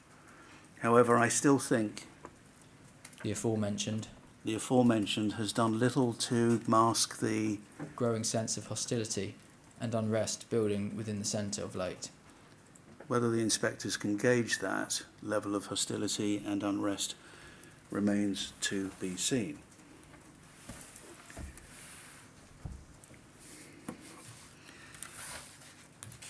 I mean, given what you write here, let me ask you a question which perhaps everybody is thinking. Is, given the distinct impression you had, is that the place was being made better than it actually was in order to fool the inspectors, why didn't you say something? Sorry, sir? Why didn't you say something? Why didn't you deal with this? I mean, I know this is 2016, but you weren't then filming for the BBC. That was off in the distance. Say something to who? The inspectors? To anyone, to an inspector who was present, to an IMB member, to somebody from the Home Office, whistleblow. About the use of Rule 40 specifically, or about my concerns generally about the centre? What you were saying here, that the place was being sanitised for the purposes of the inspection. That's what I'm asking. I had no confidence that I could make those kind of complaints anonymously. I mean, I wasn't aware that I could do so. And I was in one of the most inexperienced activities officers who really had didn't have much experience in other areas of the centre, so I can't imagine I would have been listened to. Yeah. And help me with this, Mr. Tully. As a result of the temporary closure of Tinsley House, during the period of inspection, so the period that you were writing up these notes, so that we're clear, from your recollection and apparently from what you were saying here, were there more staff on duty at Brook House at that time? Undoubtedly so, yes. Undoubtedly. Compare that to the period before the Tinsley House staff arrived. So before Tinsley House was closed for refurbishment, what impression can you give us of the difference in staffing? Well, I think, and most other staff will tell you this, is that there was acute staff shortages at Brook House was one of the biggest problems there. Yeah. And certainly before the Tinsley House staff arrived, that was still the case. Do you remember offhand when that was, or which month it was when the Tinsley House staff arrived? I can't say for certain, so it was so long ago. Well, we may have to find out from another source when Tinsley House closed and when it reopened. But when it did reopen and the Tinsley House staff moved back, help us with this. First of all, the relevant period for the purposes of this inquiry is early April to the end of August. By around the 1st of April, had the Tinsley House staff moved back? So around the time you started filming. Oh, but by the time I started filming. Say, well, you know, our period is a little earlier than that, but in your mind, perhaps, maybe the best, as it were, reference point when you started filming, had Tinsley House staff moved back? Well, there was certainly a lot of Tinsley House staff still working at Brook House when I started filming. Whether or not the refurbishment had finished or not, I don't know, but I can point to plenty members of staff, many members of staff who worked at Tinsley House who were in Brook House during the relevant period. Yeah. So I think one of the things the documentary didn't capture was how the impact of acute short staffing, because it wasn't as bad when I was undercover. There were some Tinsley staff in the centre. So you're saying whether or not the Tinsley House staff had gone back en masse, there were still Tinsley House staff working in Brook House? Correct, sir. But if I understand you correctly, on other occasions, if Tinsley House had been fully operational, that was at the worst time in terms of staffing? Yes, sir. All right. And that the filming doesn't perhaps capture that as much as it might? Correct, sir. Right, a couple of other things. I mean, you can still tell that the centre is certainly overwhelmed with the volume of work, but just perhaps not to the degree that other periods would have shown. Okay. I'd like to ask you this as well. We have an HMIP report. Chair, it's at tab 24 for you. Perhaps we don't have to look at it, but it's for 2019. So it's some time after the period that we're dealing with. But it relates to a May-June 2019 inspection, all right? So long after you'd gone. And in that report, there were the results of a staff survey, not a detainee survey, but a staff survey that HMIP conducted in the course of that inspection. If we were to look at the 2016 report, the one I've been asking you about, there was no staff survey, although there was a detainee survey, which is different, of course. Mm-hmm. And I'm asked on behalf of HMIP to ask you a question which is inevitably hypothetical. And perhaps you've answered it in several different ways, given the questions I've already asked. But if you had been asked in 2016 to complete an anonymous HMIP online survey, in other words, before acting undercover for the BBC, do you think you would have completed such a form? And if so, would you have given an honest and truthful opinion about Brook House? It would have depended on the assurances that I was given about anonymity, and it would have depended on the kinds of questions that were asked. But, of course, I was certainly open to, at the time, even though I was in correspondence with the BBC, I was certainly open to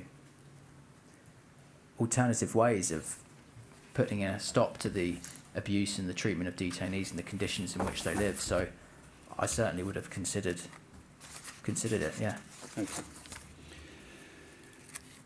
Right, let me move on to my penultimate topic before I complete my second round of questioning of you, Mr. Tully.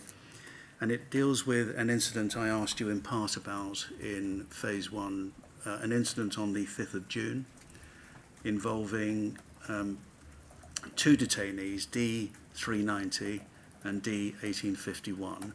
And these are questions I ask on behalf of Dayton Pierce, Rule 10s. First of all, do you remember the incident? You were all... there was going to be a planned use of force because D390 had to be moved on. Mm-hmm. And do you remember that Stuart Povey-Meyer was looking through the viewing panel and saw that a kettle was being boiled? The first question I am asked to ask you is whether there was, to your knowledge, any earlier incidents, in other words, any incident earlier than the 5th of June, involving any other detained person and the use of the boiling of a kettle of water. Do you remember any previous experience of that? No, sir. Because the question arises, given what happened and what we saw happen. Do you remember we saw some of that footage, and I'm going to show you it again in a moment, that there was the fear that a kettle was being boiled up in order to attack the officers coming in, and you were particularly concerned, you'll remember, because you didn't have any PPE on. Correct, sir, yes. And so the question is whether that might have impacted on the way the officers conducted that use of force.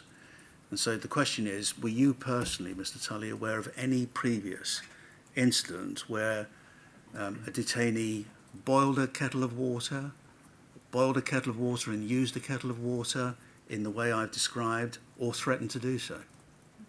No, sir, I'm sorry, no. I mean, if we look at a video diary of yours, tab 21, Chair, TRN 0000063 at page 11.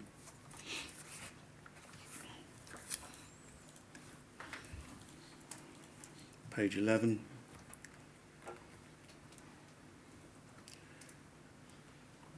Halfway down, you see, so it was just all the officers have to be in riot gear. All of them, because obviously that fourth officer, who may not be needed, but who very possibly will be, is going to get engaged in the restraint, and the guy might have, people have knives, people boil the kettles, people just, they make improvised weapons, stick a razor blade in the end of a melted toothbrush and wait for it to solidify. So that there are ways you're describing to the BBC, people can improvise weapons, and you there say people boil the kettles. And it rather sounds as if you're saying that from experience, not just from this one experience on the 5th of June. I haven't seen, of course I've heard from other officers about these kinds of things, but I hadn't seen a detainee boil his kettle and use it as a weapon, and I hadn't been involved in a restraint where a detainee had boiled his kettle and thrown it over the officers. All right, well, let's just keep that in mind, because what I want to do is to show just some of the footage, please, that we have. And, Chair, for this purpose, I'm afraid we have to go into closed session. There are two bits of footage I need to show in closed session, and there is one very short, they're all quite short footage, which can be shown in open. And these are the briefing, the actual incident, and the debrief. Okay, thank you. I just want to ask you something about them. They aren't subtitled, so I'll just wait to be told that we can move into closed session.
Mr. Tully, we just played a short amount of the briefing video in closed session, and then followed by a short clip of the actual use of force video, which we saw in closed session during the first phase of these hearings.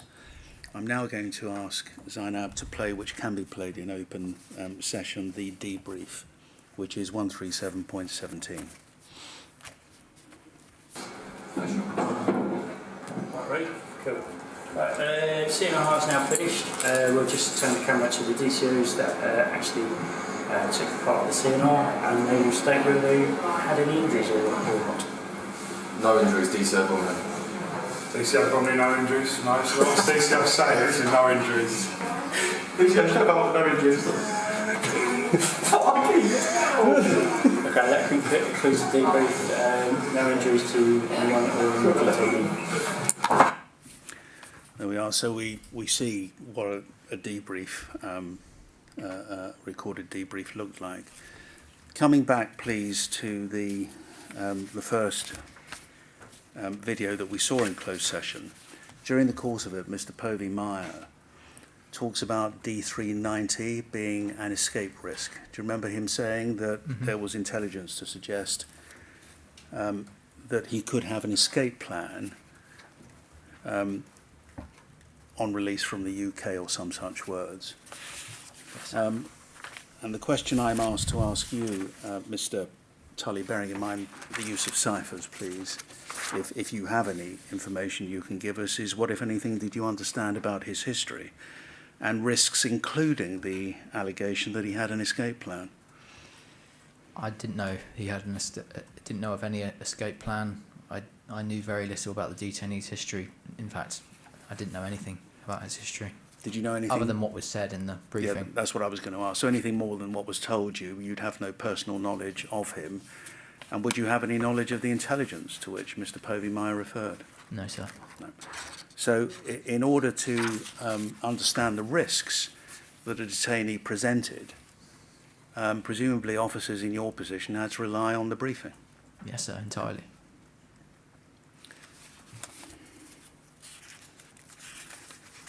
And so, and when we come back to the other question I asked in terms of the use of kettles, you're clear that there is nothing you can remember about any prior use of boiling water to attack or threaten to attack any officers? Not of any specific instance. I mean, I know it was something that staff spoke about from time to time, but to be honest, I think that came more from a place of fear. I mean, I never knew of any specific examples of detainees throwing boiling hot water over officers to come from their kettle. All right. Never seen it. Yeah. Last topic, Mr. Tully, and it's this. These are a series of questions which I'm asking on behalf of Nathan Ring under Rule 10. First of all, when he gave evidence to the inquiry on the 28th of February, Dan Small, you'll remember him, said the following, and I'm reading from the transcript. I'm not going to ask for it to go up on screen. He was asked to consider some of the words he'd used, and you'll remember that he in particular had made a number of racially charged comments. And he was asked about them in general. And this is, for the record, I'm afraid I don't have the URN, but it's page 129 and 130 of the individual pagination of the hearing transcript of the 28th of February. He said, I think it's been taken out of context a little bit. I mean, the comments that I've made, which I'm sure that you're shortly going to bring them up, and that's a reference to counsel asking him the questions. There's no excuse for it, and I'm really ashamed about what was said. But it was prolific throughout the whole centre, and this is what I want you to focus on. Even DCO Callum Tully has made comments in such an environment as purely just to humour another person. And I can't give you enough examples in regards to how officers spoke, how detainees spoke, DCO Callum Tully would make sex noises throughout the whole centre and shout, "Wet dick."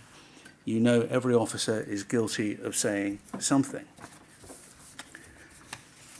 And the question for you, first of all, I suppose, is whether you accept that you would make what Mr. Small calls sex noises and shout around the centre, "Wet dick." I don't recognise at all the comments that he attributes to me. It's true that Dan Small and I, in the activities office, away from detainees, would reference the sitcom, The In-Betweeners, channel, I think it's More 4 sitcom that we both grew up watching. It's a pretty kind of grotesque comedy sketch kind of program about blokes growing up in like a Middle England sixth form. Yeah. And, you know, it's something that both Dan Small and I grew up watching. We found it funny. And we would sometimes quote Jay Cartwright, who was one of the main characters. And he had a pretty immature sense of humour. And we would sometimes talk about stuff that he said and quote him from time to time, and we found that funny. That didn't happen in front of detainees, but we both enjoyed speaking to each other about the In-Betweeners, and we in the privacy of the activities office, and we found that funny. If you did make those noises, and if you did, as it were, run around your workplace shouting "wet dick," was that appropriate, is the question? That wouldn't have been appropriate to run around the centre saying those things, but that didn't happen. I mean, as for finding the In-Betweeners funny as a 20-year-old, I mean, what is Dan Small trying to say here? That's some sort of I'm slightly confused by the comment, but well, the comment is, I suspect what Dan Small is trying to say is we were all at it. That's what he's trying to say. There's a difference between saying that the Grenfell Tower fire was a good thing because it resulted in a few less foreigners in England, and quoting a vulgar sitcom in the privacy of a wing office. That's the next question, Mr. Tully. Did you ever make any racially charged comments in all the time that you worked Never. No. at Brook House? No, sir.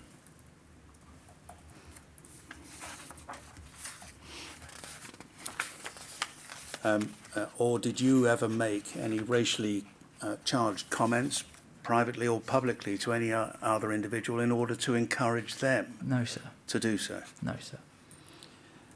Something else, please, that I'm asked to ask you about is this, and again, it doesn't have to go up on screen because I can read it very simply, but it comes from a transcript, TRN 0000088 at page 6 for the 1st of June. And it's you and Nathan Ring having a very short conversation. And you say to Nathan Ring, "What is the little boy saying now?" You closing it. And Nathan Ring says no. You say, "Why not?" And Mr. Ring says, "I wasn't supposed to be doing this. Darren has fucking written it that the geezer is going to hurt himself.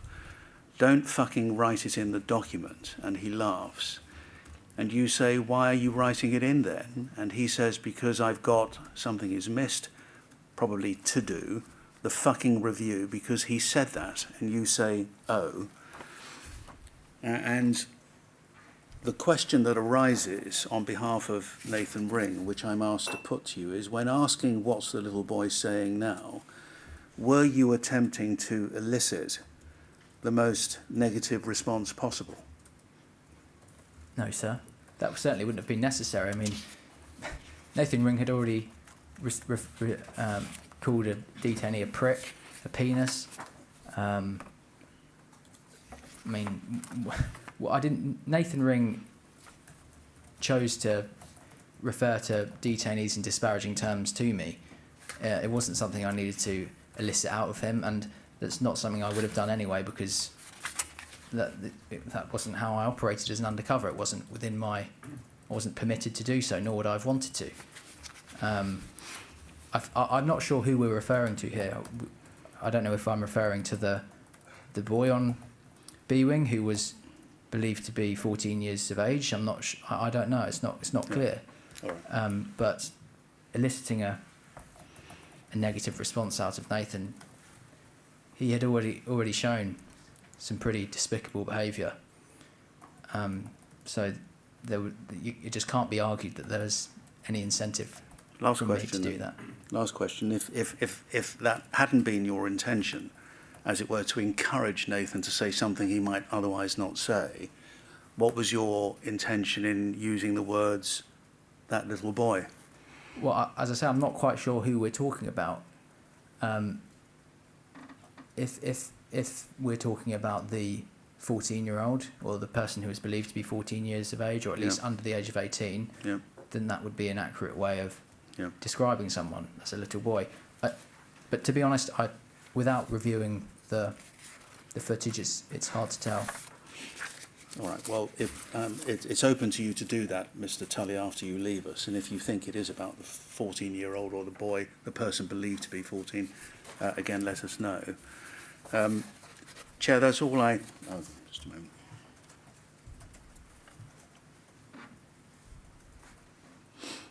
Thank you. Just for the record, Chair, an HMIP report from April 2018, so that would relate to the period 2017, says that Tinsley House was closed in September 2016 for refurbishment and reopened in May 2017. Does that sound about right to you, Mr. Tully, then? Yeah, I have no reason to believe that's not right. Thank you. Well, that's all I have to ask, and I hope I've done justice to everybody else's questions. Chair, I don't know if you have any more, and I'm sorry I've gone over. Thank you, Mr. Altman. I don't have any questions for you, Mr. Tully. Thank you for coming and giving your evidence again. Sorry. Mr. Kelly? Yeah, it's just, Mr. Altman, I think you had agreed to ask the questions which I listed as topic 2. They haven't been covered. They'll only take a minute or two. No, I haven't agreed to those, Chair, nor would you, I'm afraid. I know we have been, you've made an application under Rule 10, Mr. Kelly, and that we have considered those. I'm just referencing your list now. I've asked about racially charged comments. It was question 2, 3 and 4. I've asked about Dan Small. I've asked about racist comments. The others about telling a detainee to fuck off was all dealt with in phase 1, because that was the time, of course, as I recall it, Mr. Tully was upset after having witnessed what he did on the 25th of April. And when a detainee tried to engage him and touch his phone, he told him to fuck off, and Mr. Tully dealt with all of that in phase 1, which is the reason why I'm not asking it again. Yes, I understand that that is what you said. As I pointed out in the written submissions, you did not, in fact, ask him about it. You merely cited the passage and the question was never asked. It seemed to me it'd be a very simple matter to ask it now, as I had understood. You had told me just before we came in that you would. No, I'm sorry, then we misunderstood each other. I've listened to what you've said now, Mr. Kelly, and I have considered the application that you made under Rule 10, and I don't consider that it's necessary to ask that question now. Mr. Altman, unless there's anything else you want to add. Thank you. Thank Well, you. may I record my point, my submission, that it ought, in fairness, to be asked. That is noted. I've listened. Thank you, Mr. Kelly. Thank you, Chair. I'm asked to suggest a 10-minute rather than a quarter of an hour or 20-minute break. Thank you. We'll return at 5 to 4. Mr. Tully, thank you for returning to give evidence again to the inquiry. Thank you. All right.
Sorry to make you all stand and sit again. Thank you.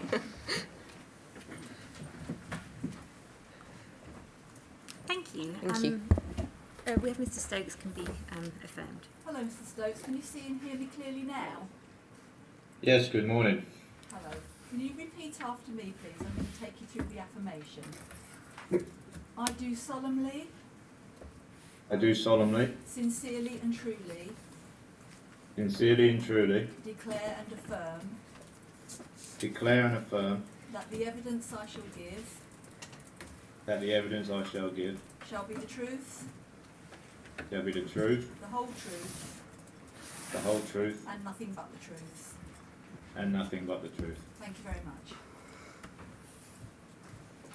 Thank you, Mr. Stokes. Could you confirm for us your full name, please? Yes, my full name is Aaron Lewis Stokes. And you should have access to a set of documents, which I may refer you to by showing them on your screen, and they should pop up on your screen. If we have any trouble with that, either we can fix it or I can just read it out to you. We have at tab 1 chair Mr. Stokes' first witness statement and his second witness statement at tab 2. And Mr. Stokes, I understand you have them with you in hard copy. You signed both of those on the same day, the 16th of February 2022, and Chair, I would ask for both of those to be adduced in full. Thank you. Their references are INQ 000130 and INQ 000132. In rough terms, Mr. Stokes, your first statement covers some general questions which we asked you about, and your second statement some more specific questions you were asked about. And what both of those mean are that we don't have to go over everything in your statements because they are your evidence already. I just want to focus with you on some key issues. If I refer to them, I'll say it's either statement 1 or statement 2. So in your first statement at page 1, you set out your work history, which in brief was some roles working in various outdoor activity companies. You then joined the Army Reserves and obtained a qualification in engineering, I understand. Yes, that's correct. And when that was done, you worked a temporary role at Gatwick Airport as a baggage handler. And while you were there, you saw that there was a full-time role available at Brook House, which is effectively on the same site, isn't it? More or less, yeah. Did you know much about the job at Brook House when you applied for it? Not really, no. I saw the advertisement on the sort of like you would say the internal sort of airport sort of facilities as such. I saw that it had more money than I was earning now in a full-time job, and at the time I needed the financial benefits as such, so I thought I'd apply and then go from there really. And I understand your intention was to stay there until you found the role in engineering, which would be the field you'd trained in. Yes, that's correct. So you started the training for that role at the end of November 2016, and that we know that the training course is 8 weeks long. So you'd have been trained up and in the centre by the start of 2017. That means that during the period we're looking at, which is April to August 2017, you were pretty new. And we don't need your exact age, but you were in your early 20s at this time, weren't you? Yes. And you've reflected on whether the training prepared you for the reality of day-to-day work at Brook House, which you discuss at page 4 of your first statement. And you say there could have been more training, this is paragraph 18 of your first statement, there could have been more training on how the mental aspect of the job could affect you, and also the reality of the situations that you could find yourself. This is obviously different for each individual who does the job and how mentally strong each individual is.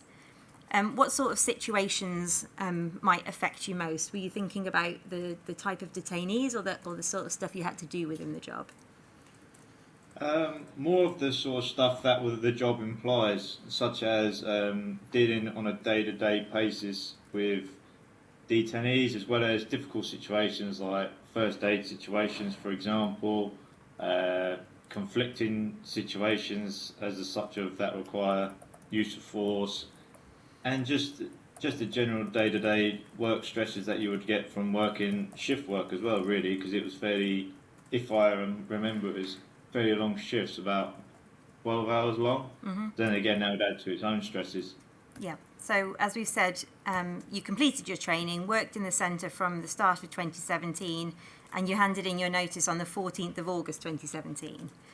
And you say in your statement that there were 2 reasons for leaving. The first was because you got a career opportunity in the area that you wanted to work in, So I assume that you'd been keeping an eye out or even maybe actively looking for jobs while you were at Brook House. Yeah, that's correct. As soon as I obviously worked from a baggage handler, then had what you would call a step up job sort of thing, or actually a gap job, waiting for my employment in electrical engineering. So I was just scrolling through all the recruitment websites to see what I can find, and as soon as I got one, I would obviously venture into that. And you say that there was another reason for handing in your notice as well, which was to do with the stresses of the job, which you've talked about already with us just now. So the shift work and also the nature of the role. Is that fair? Yeah, that's fair. Did G4S know what your leaving reason was? Do you remember? From what I recall, no. I remember handing in my notice, and then that was it. That's all I heard of it, really. And you said in your statement, this is your first statement, paragraph 4, that in May 2017 you wanted to transfer to Tinsley House. So you refer to an email you sent, which you sent on the 5th of May, about 10:30 at night, requesting a transfer to Tinsley. And now I don't think you'd ever worked at Tinsley, had you?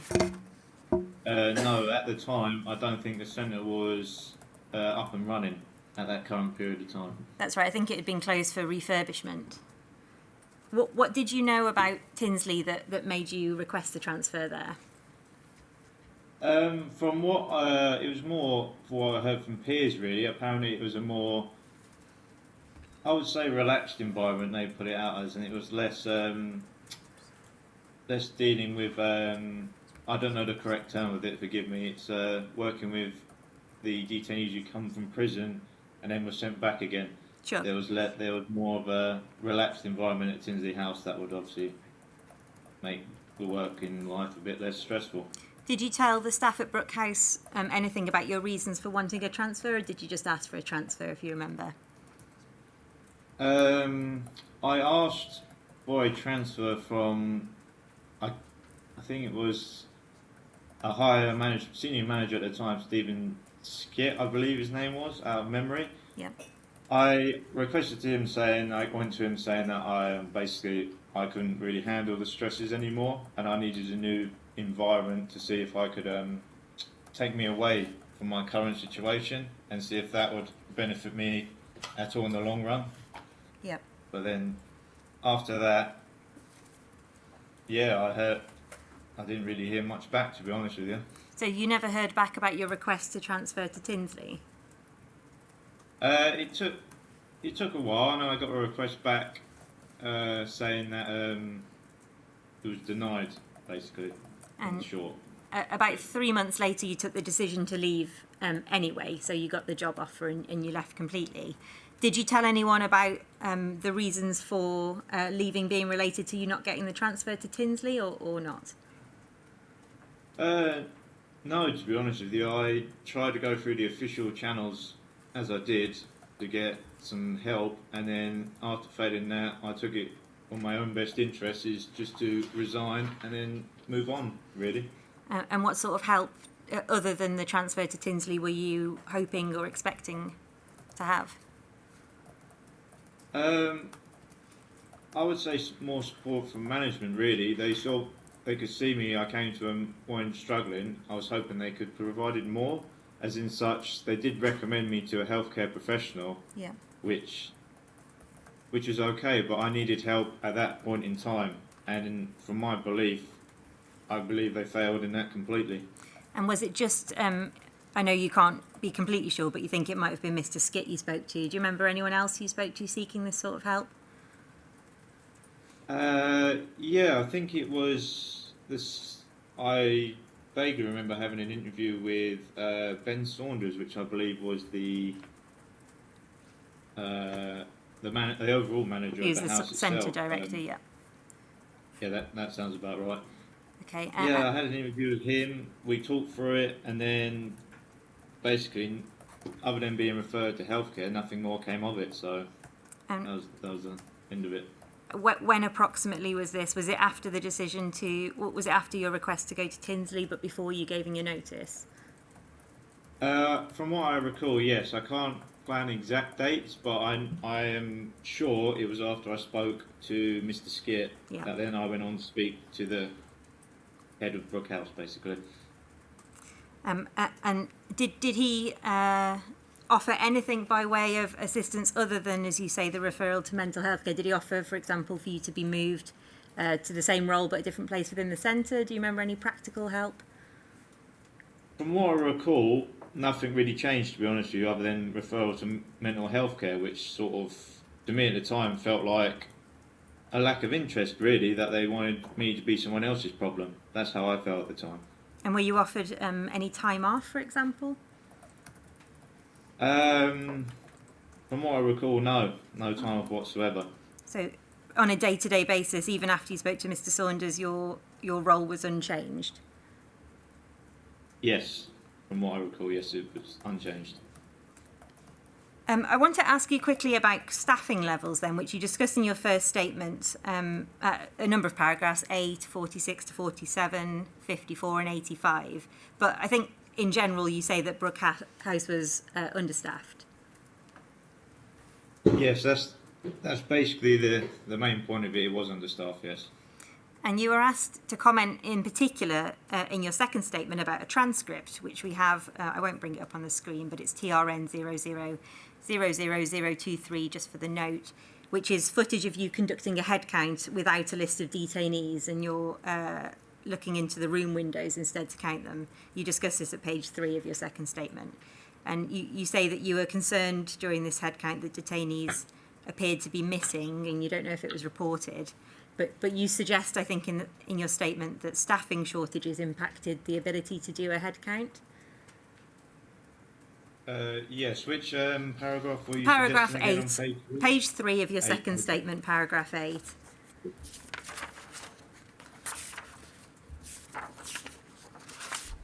So it's over the page at 4, and the last point there, I. In my opinion, yes, the staffing level did have an impact on how the head count was conducted. There was not enough staff to conduct the duty properly. And then you say that only 3 officers for over 100 detainees wasn't enough staff, or approximately 100 detainees. Yeah. Go on. Yeah, that was correct from my statement. I believe that was the case as well, that there was generally not enough people per wing to thoroughly do a head count easy enough. Do you remember was this an occasional issue or was it more a frequent issue? I can't really recall much from that time, but I can recall that when we were doing head counts, it did seem like the staffing levels were the same. We generally had 3 people per wing. It was a general staffing levels, and it was always 1 person per floor. And to be honest with you, it was a lot for 1 person to deal with like almost like 100 people on each floor to count them properly from the procedures that we were taught. Yeah. You were asked also about your role in the visits hall, which is something I believe that was shown on Panorama, where Callum Tully is chatting to you about your role in visits. And again, we have a transcript of this. It's at TRN 0000094. I'll ask for that to be shown on the screen if that's possible, page 55. It might be a bit difficult for you because I know you're viewing kind of split screen, so I'll read it as well. It's a discussion between yourself and Callum Tully, and I'll just read the top bit, thank you. The 3rd line down, you say, I don't really have a clue what I'm doing in here. This is the first time I've ever been in visitors. Callum says, because you don't know what you're doing. You say, no, I was just here to learn, but Slim's buggered off for a break and he's buggered off as well. Callum says, is it just you on your own? And you say, well, no, it is. Yeah, Ben's buggered off and Slim's gone. So I'm just waiting and I hope nothing goes wrong. You go on to say, I've only done visitors for 2 days. This is my 2nd day of visits. And then Callum asks, what are we going to do? What would you know? Would you know what to do if there's a drug pass now? And you say, go up there and get hold of him. I've no idea because you can't do anything with this. And then you point to the computer screen because it's direct surveillance, so you have to get permission for that. So did you have any training during your training course about monitoring the visits hall in particular? From what I recall, I think it was just like one of the minor roles that you would have to assume, but it didn't go into any great detail of what that role may be, because they generally focused you to train on the wings as such. That was your main role. And then if you would be moved to a department if and when necessary, directly by management. So our main training focused on wing management and day-to-day detainee interactions. And Callum asks you, what would you know what to do if there's a drug pass now? And you seem in your answer to suggest that you wouldn't really know what to do. Is that fair? I would say, yeah, it's fair due to the fact that visits is a totally different dynamic to a wing, and because I was working on a wing for months, that's the dynamic I knew best. And when you move into visits, it's a totally different aspect, and there's different things that you were not obviously taught in your training, some things that you had to learn while you was there. For example, the CCTV, we knew it was in there, but we didn't know how it operated or anything that surrounded it, basically. That's where I say in my statement that it's direct surveillance and we can't do anything about it, like directly watching detainees. That I heard from a colleague next to me who've been doing it for a while.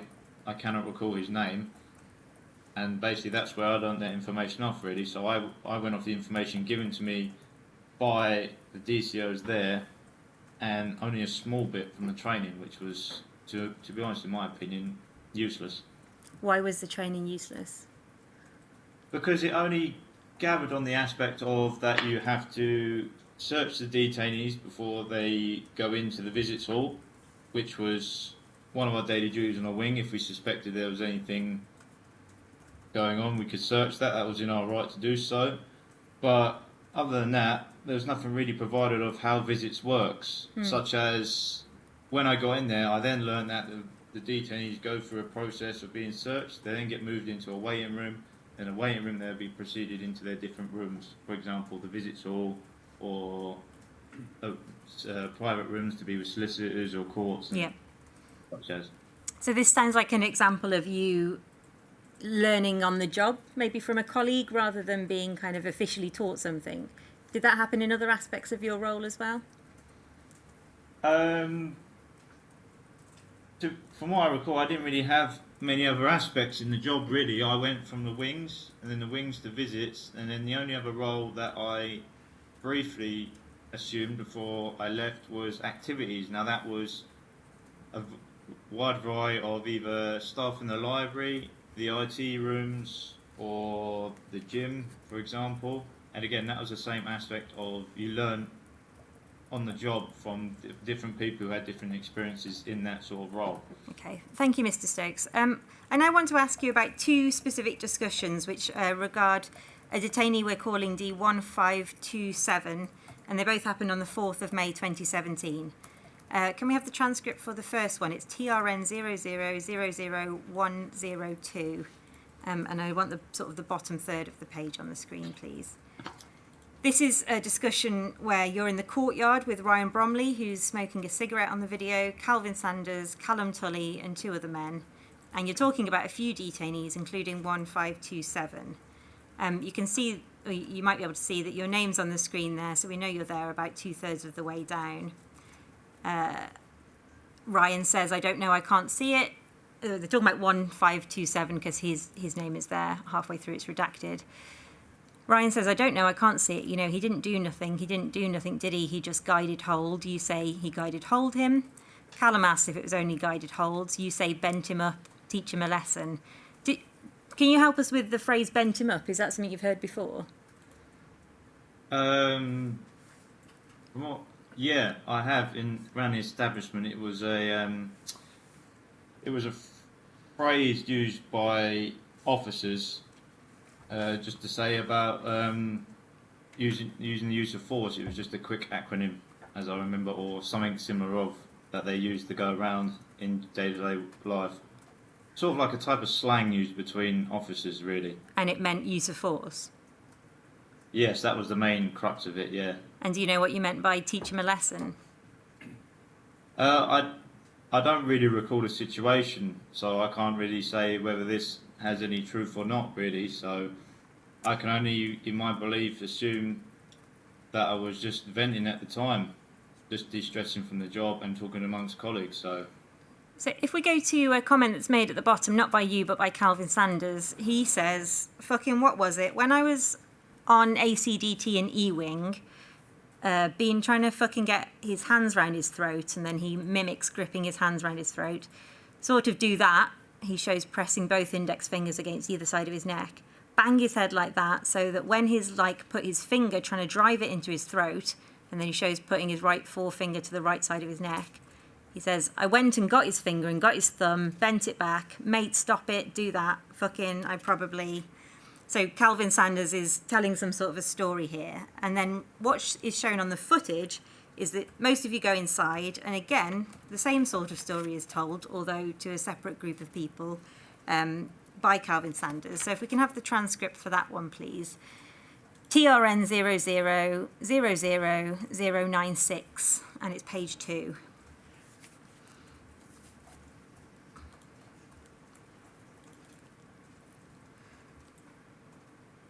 And if we, just have the whole thing on the screen. So this is Calvin Sanders again. You know, like lockdown when I was sitting in his room and no one else was there. I was on Constance. It was me and him there.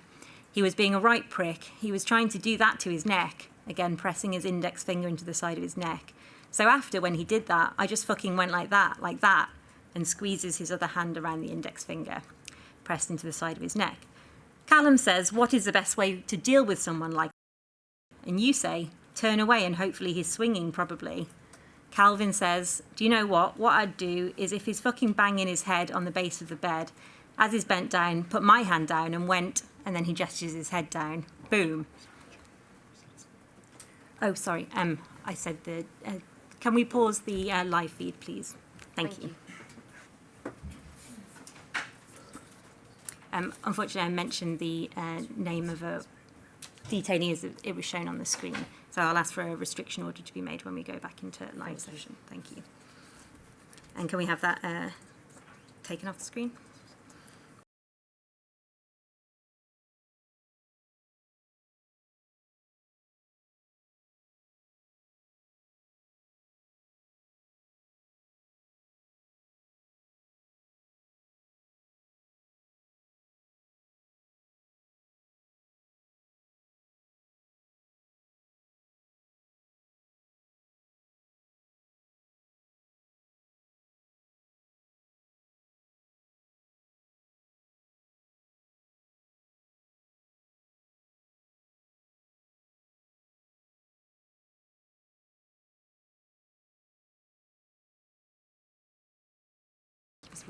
Thank you, Chair. Both on the screen and me reading it out mentioned the name of a detained person rather than their cipher. There is a general restriction order over such names, but I'll consider it necessary for you to make a specific one in relation to that particular incident, and I'd ask you to do so and follow up in writing. Thank you. I will do that, thank you. We will follow up in writing as requested. So, thank you very much. Thank you. So we won't put that back on the screen, but I will read it out to you, Mr. Stokes. So it's Calvin Sanders saying, you know, like lockdown when and then he says, I was sitting in his room and no one else was there. I was on Constance. It was me and him there. He was being a right prick. What he was trying to do that to his neck, presses his index finger into the side of his neck. So after when he did that, I fucking just went like that, and he squeezes his free hand around the index finger. Callum says, what is the best way to deal with someone like D1527? You say, turn away and hopefully he's swinging, probably. Calvin says, do you know what? What I'd do is if he's fucking banging his head on the base of the bed, as he's bent down, put my hand down and went boom. You say, what's that? And then gesture pushing your own head down. Somebody says, he's just doing it like constant, like that, moves his head up and down. Callum says, what, his head? Calvin says, yeah. And you, moving your head up and down in a nodding motion, say, did you not have the urge to just punch him in the face as he's gone up and bang and gesture a punch? Do you remember these two conversations, the one outside and the one inside?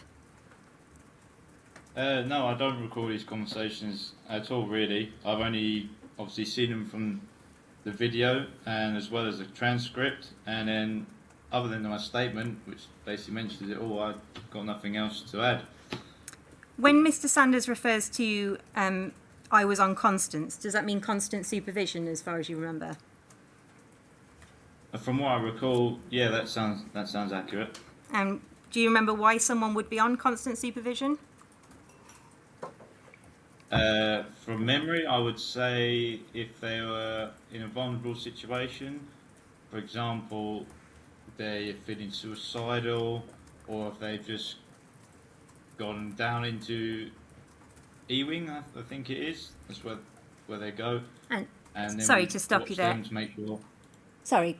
E-wing, they'd be alone in their rooms, wouldn't they? Because they're single rooms in E-wing, as I understand it. Yeah, from what I can remember, it's more of a. It was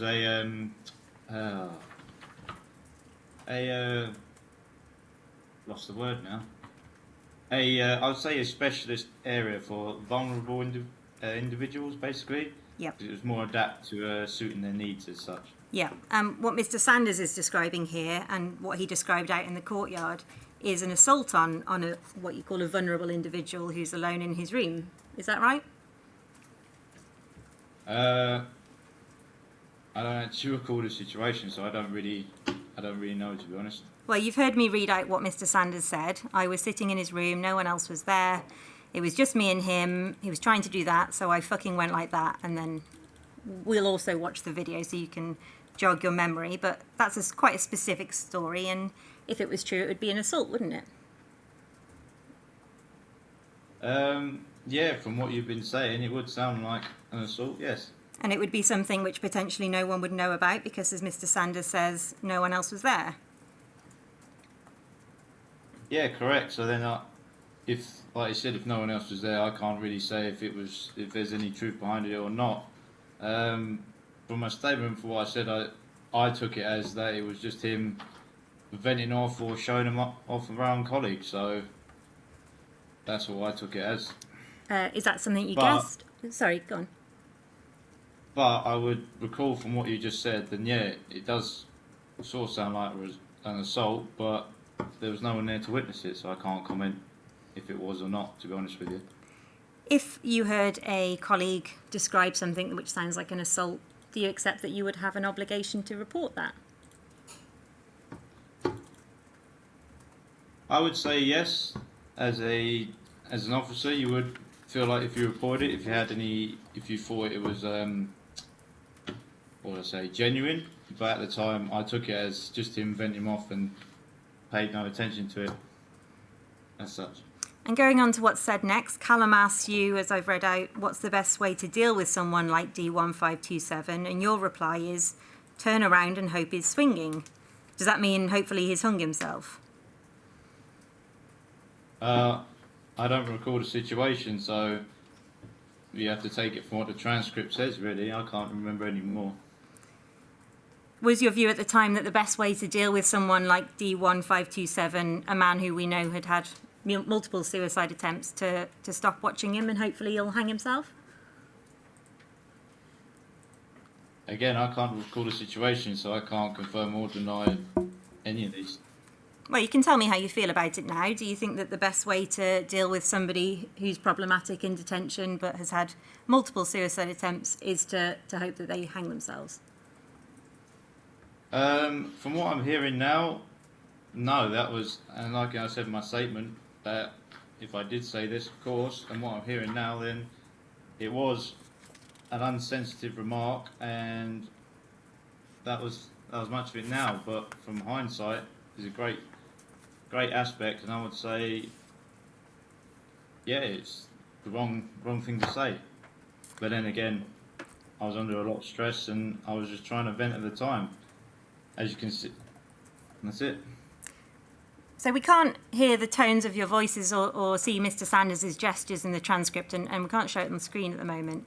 It's just a short clip, so shall we watch the video instead? It's Kenkov 1012 V 2017 0504 00028.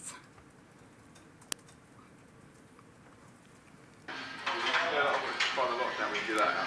We use that on him while I was in the sitting room. No one else was there, I was on the console, it was just me and him there.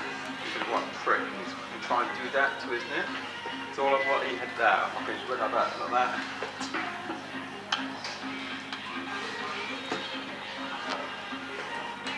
What is the best way to deal with someone?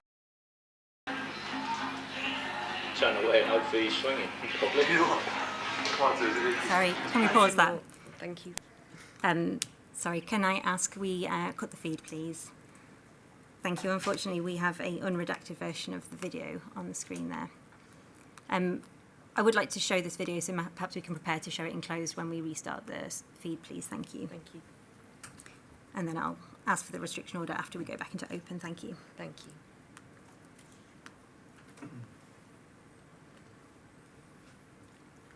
Mr. Stokes, I'm not sure whether you picked up on that from seeing this electronically, but there's inadvertently been another breach of a restriction order in relation to a former detainee person's name, so we're just going to sort that out, and then we will replay the video but in closed session so that it cannot be seen publicly.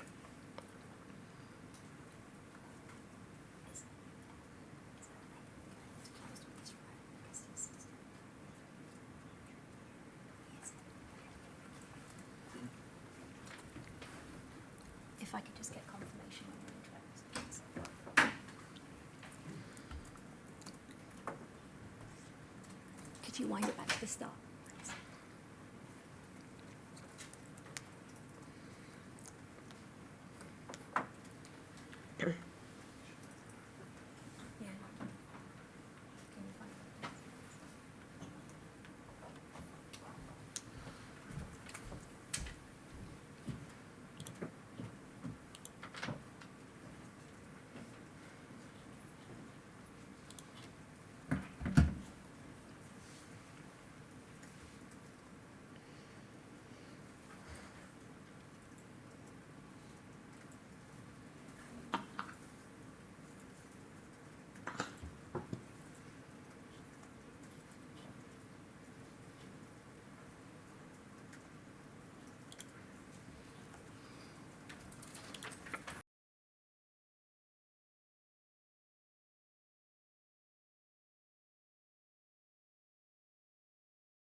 Thank you. Lovely. So the feed has been restarted. I understand we're back in open session. Thank you, Chair. So what happened then during the what would have been a pause in the broadcast is that there was the name of a detainee rather than the cipher was shown on the video that I was showing. As such, I would ask for a restriction order to be made over that name, a specific one in relation to this particular incident, and followed up in writing. Agreed to do that. Thank you very much, Miss Moore. So hopefully we can now show the clip itself in its redacted form, and if I can ask the evidence handler to put that on, starting from 2 minutes and 5 seconds into the clip. Perfect. And Mr. Stokes, thank you. You can watch it on your screen now, and I'll tell you when to stop. Thank you.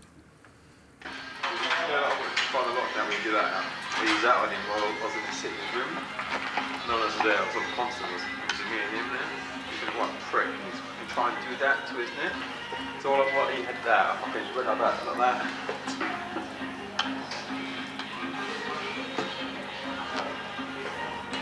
What is the best way to deal with something?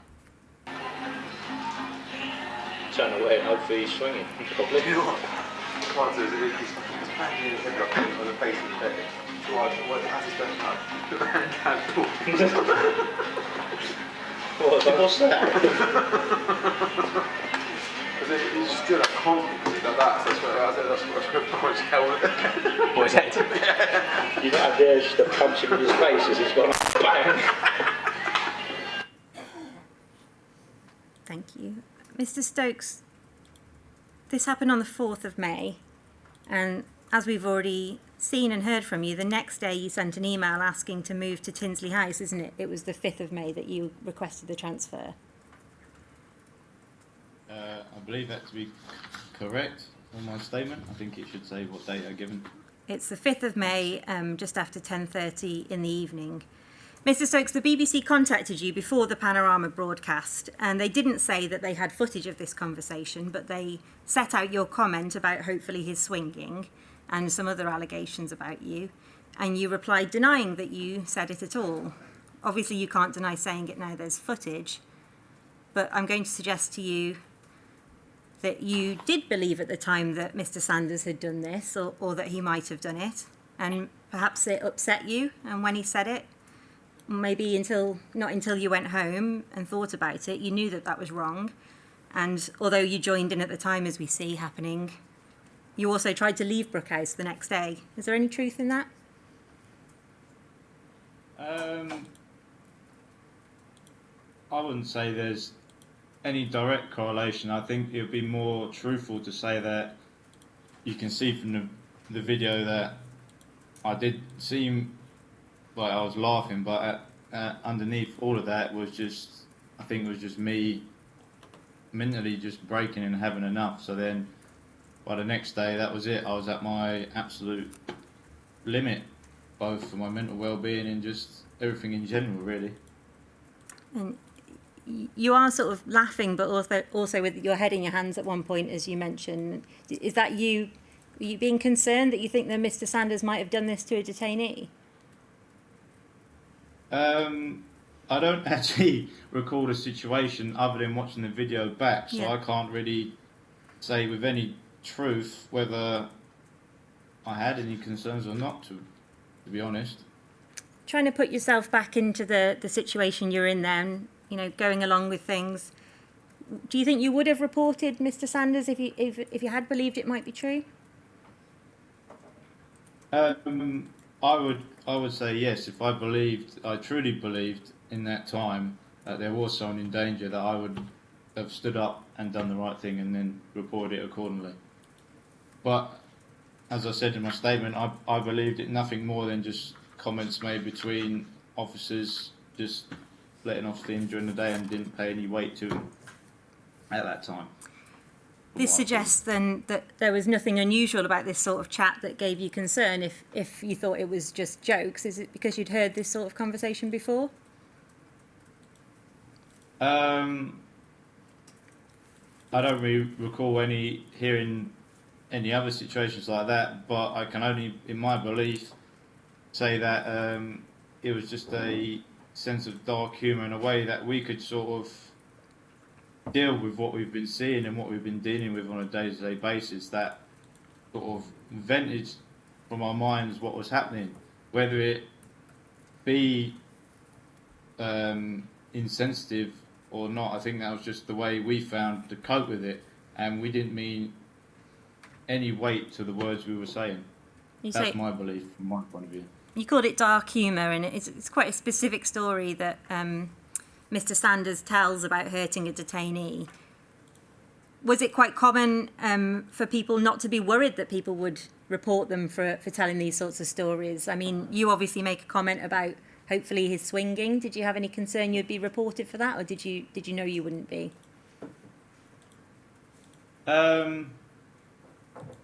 Again, trying to go off memory here, I believe that, yeah, I don't really recall, to be honest with you, like what I'd have thought. Like, that's it really. Like, I'm trying to think of it now, and I just generally can't remember, to be honest with you. You might not be able to remember. You obviously just watched the clip. How do you feel now hearing yourself joke about what hopefully he's swinging about a mentally ill detainee? I can see it now that it was in very poor taste, and I can generally say from now that I would apologise if I caused any upset or insensitivity to anyone, but it's my belief that I was just young, naive, and just trying to deal with stress the way I could. Can we have another transcript on the screen, please? This one's TRN 0000094, and can we have it from page 15, please? This is an interaction between a number of staff members, including you, Mr. Webb, Mr. Tully, and a detainee who we're referring to as D728. If we go from line 537, we hear Steve Webb saying, "It's been one of those fucking days, he's doing it again, he's pissing me right off. D728, stop being a fucking idiot." And then if we go down, we see your name at D60, and that's in the context of Callum says, "How do you deal with someone like that?" And you respond, "Chin him." Page 47 of that same document, please. Talking about D728 again, Callum says, "Seems a bit quieter." Aaron says, that's you, say, "Old D728's just been an absolute cunt. I've been in here since, I've been on his constant for 2 something. Callum, what's he in for, that D728? You say, "Just been a cunt." All right, 10 minutes left. And then Callum says, "What's D728? What's D728 like now? What's he trying to do now?" You say, "He's being a dickhead." And 54.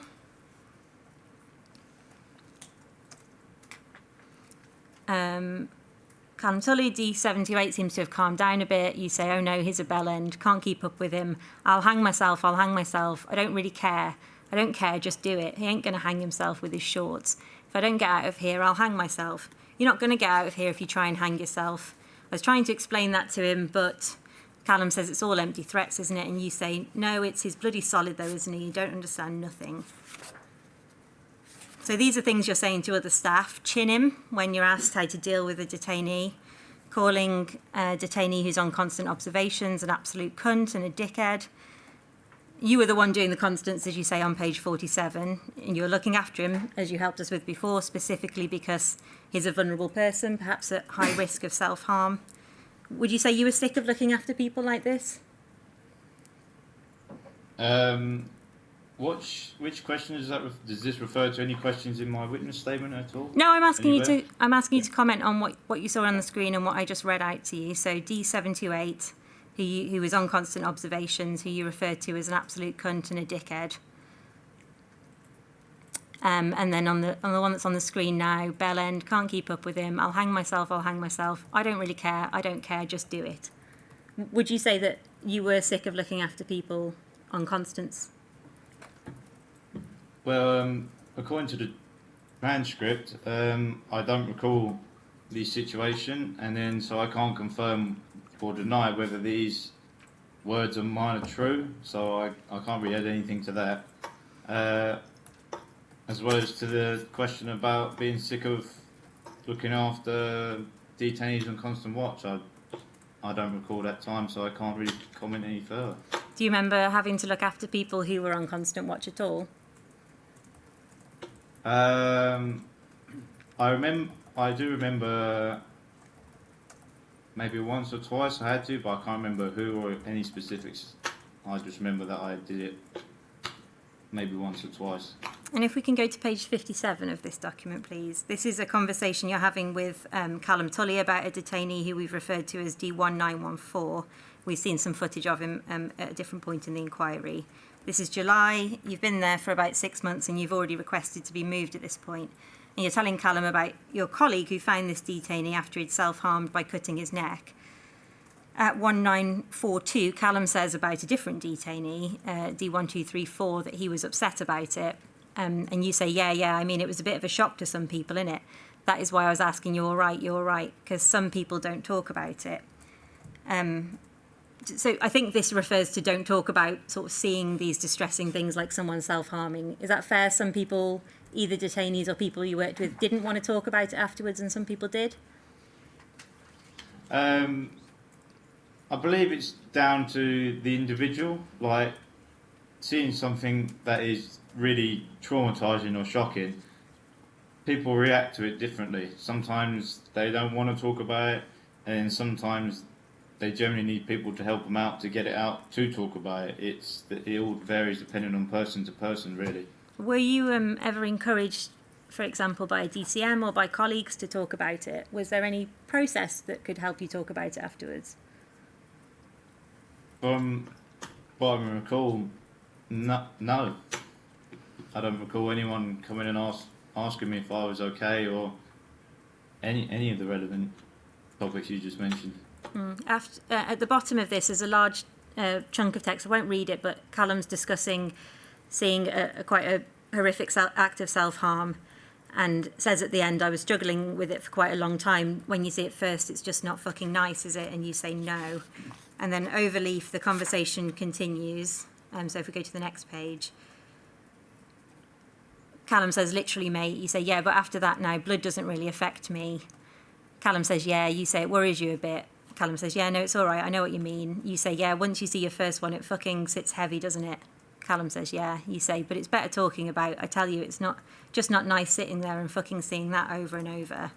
And then Callum says goodbye. So I think you're talking about the first one, the first thing you see, and then after that, blood doesn't really affect you. Do you think you got a bit numb to it while you were working at Brook House? For what I believe, numb. I would say numb's a correct word, not anything else. But still, it still rattles in my brain, even till now. Now you just mentioned it again. It does sit heavy until you talk about it. Are you thinking about something in particular, or more than one thing? Just all the traumatic things, really, that you see, even at work or in life, really. It just sits heavy on your mind, and it just, it's quite hard. Can I ask you to turn to page 56, please? This is the same day. It's actually just before the conversation we just looked at. You say, it's written as you're made to look strange looking after these nutters, but actually listening to it, you're saying you're mentally drained looking after these nutters trying to do themselves in. Callum suggests that this person clearly wasn't going to hurt themselves. He was just getting worked up. And you say at 1907, he was just standing by that thing saying, I'm going to hang myself if I don't get off here. I literally went, crossed my arms. You can see it on the camera, just literally went into the room. Do it, just take yourself. I'll cut you down. Fucking crack on with it. So what? I'm bloody bored of these empty threats. Honestly, would I give a shit if you hang yourself? Can't physically stop you from hanging yourself. I can cut you down. Is that you being numb to somebody who's potentially in distress, or is that you just not believing that this person actually was going to hurt themselves? Again, from what I recall, I don't remember the situation that surrounds it, so I can't say if I confirm or deny if I said any of these things. But I believe from what I'm reading on the screen is, I think I just in my head, mentally I just had enough of all the pressure and everything, and yeah, my human side come out, and I just cracked. Basically, there's nothing more I could add. Mr. Stokes, we had an expert to this inquiry. Her name's Professor Bosworth, and she looked at a lot of footage. This is one of the footage excerpts that she picked up on. And her report discusses this clip, and it's paragraphs 2.17 and 2.18. She says, and I'll just read it to you because it's not on the screen, while it's not possible to know for sure how this man responded to the detained men in his care, his words suggested that he has become desensitised to their distress. Would you say that was fair? I would say no. I would say more of just trying to block any more trauma coming into my mind, really. Just trying to because it was already full, and just adding more weight on top of it, I just needed it to stop. To be honest with you, just completely stop.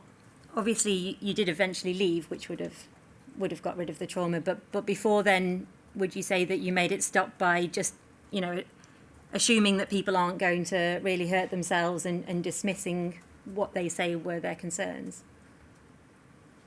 From what I recall and believe, no, I think that was a very specific incident. Yeah. That I think I just cracked as a human being. And then from other data instances, if I truly believed, or we officers at the time truly believed that someone was going to act on their words, even if they did or not, or if they thought it or not, then we would have genuine concern and carry out our duties accordingly. So one of the last two things we looked at was about a man called D1914, and you say about him, you've got to take him seriously, which is perhaps to be contrasted to the detainee we just looked at, where you and Callum are talking about empty threats and silly games. So is that fair to say as an example of sometimes when you really did think somebody had to be taken seriously, you recognise that? I would say yes.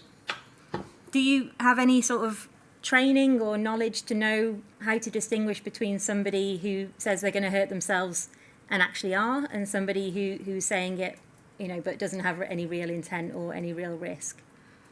Is that something that was given to you by Brook House, or that you got at any other point? No, I think it was just more of the experiences you had in there. Like, it just come down to the pure judgment of the individual, really. Like, for example, that was one specific case that we knew he would say such things, even though we still had concerns in our mind. That specific outlet you said in that specific point in time is just me having enough, basically. And then all the other times we would take him seriously. Like, for that point, I believe a little part of me did take him seriously, but at the time I was so overwhelmed with stress and trauma that I didn't think I acted on my emotions. Do you remember around this time going to anyone and saying, I know you said that you went and spoke to Mr. Sanders. Did you speak to anyone and say, I can't deal with these specifically, threats of self-harm, I'm not taking them in anymore? No, I mean, I went through the correct channels and I asked for help, which from a personal point of view is quite hard to do. So I went to someone who I believe could help me, and to be honest, he didn't. So I felt abandoned, really. So I didn't feel I could, if he's not going to take me seriously, then no one would. So I kept it to myself. And when you say you went to someone who you thought could help, was that Mr. Saunders eventually you're talking about? Yeah, both of them, because they're quite high up. They had the power to do something, and evidently they didn't. Mr. Stokes, if you don't mind me saying, we can hear from you now how much it affected you. Do you think that Mr. Saunders and Mr. Skit understood how much you were being affected by what you were seeing every day? No. Do you remember the sort of thing that you told them you were struggling with in particular? I'm not asking for exactly what you said in the meeting, but do you remember sort of what you went to them with? I think it was just everything really. I just wasn't getting on with it, and then I couldn't deal with it, so I tried getting help, and it didn't work out. Well, thank you for telling us about it now, Mr. Stokes. I've just got a couple of other sort of slightly more specific things I wanted to ask you about. Are you happy to go now? Would you like a couple of minutes break? I'll probably only be... Just 5 minutes, please. Sorry? 5 minutes, please, if that's okay. Chair, are you happy to have a 5-minute break? That's okay, fine, we'll rise for of 5 course. minutes. We'll cut you off and mute you, so you can have 5 minutes and we'll return then. Thank you, Mr. Stokes. Thank you. Thank you. All right, please.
Thank you.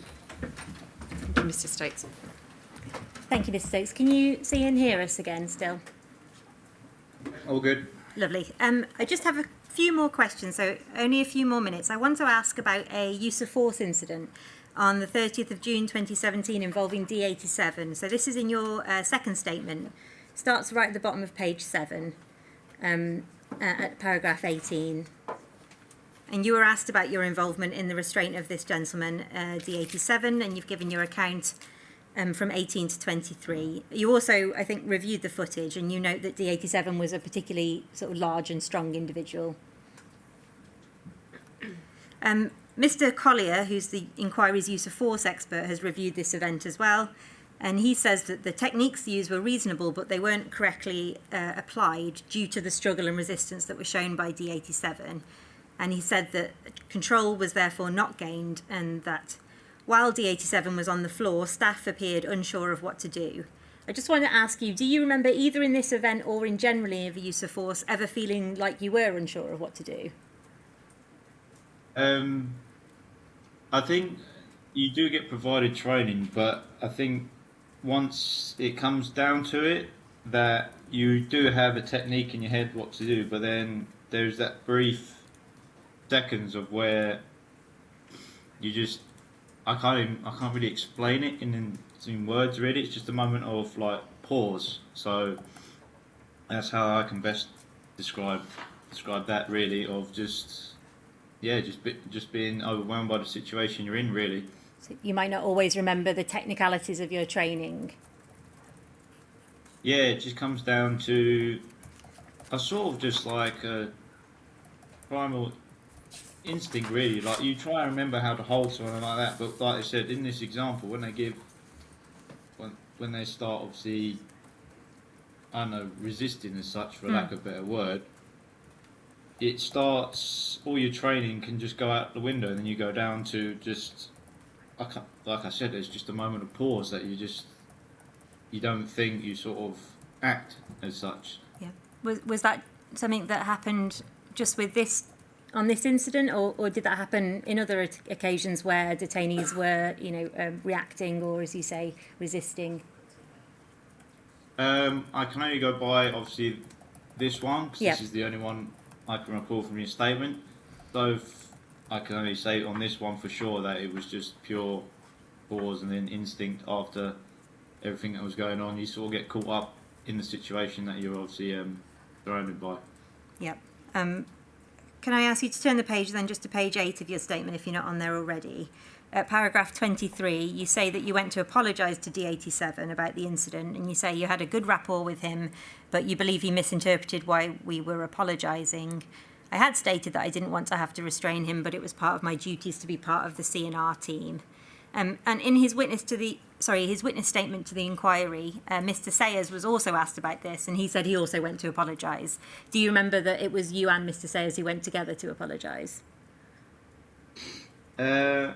I can't recall if it was me or Mr. Sayers going at the same time or individually. I can only recall that, as per my statement, that I went to apologise to him. I can't remember if Mr. Sayers did or not. That was obviously down to him. Okay. Mr. Sayers says in his statement, he mentions the use of force as well. He says, I did not wish to be involved in this use of force as I had a good rapport with D87 and I believed I could have persuaded him to leave his cell voluntarily. He says he asked DCM Brackenridge for permission to talk to D87 before force was used in order to try and de-escalate the situation. However, I was told it had been decided that a CNR would take place and he wasn't aware of who made that decision. And then he talks about how D87 was difficult to restrain. You say as well that you had a good rapport with D87. Was he the kind of person, in if you can remember, who might be resistant but also it might be possible to talk him around? From what I recall, where I say I had a good rapport would be, I believe, correct, because he was a sort of detainee, or even just an individual you could go to and talk to, and from obviously first glance, he seemed like a reasonable individual. He could be someone that would obviously listen to reason, but again, that's all down to situational. I didn't have a deep understanding of the detainee in question, or D87s, according to the document. Yeah. So I can't say with any deep meaning, but from first glance, yeah, he seemed like a reasonable individual. But the decision to use force wouldn't have been up to you, I suppose, would it? No, I was just an officer that was just carrying out my duties when requested. And Mr.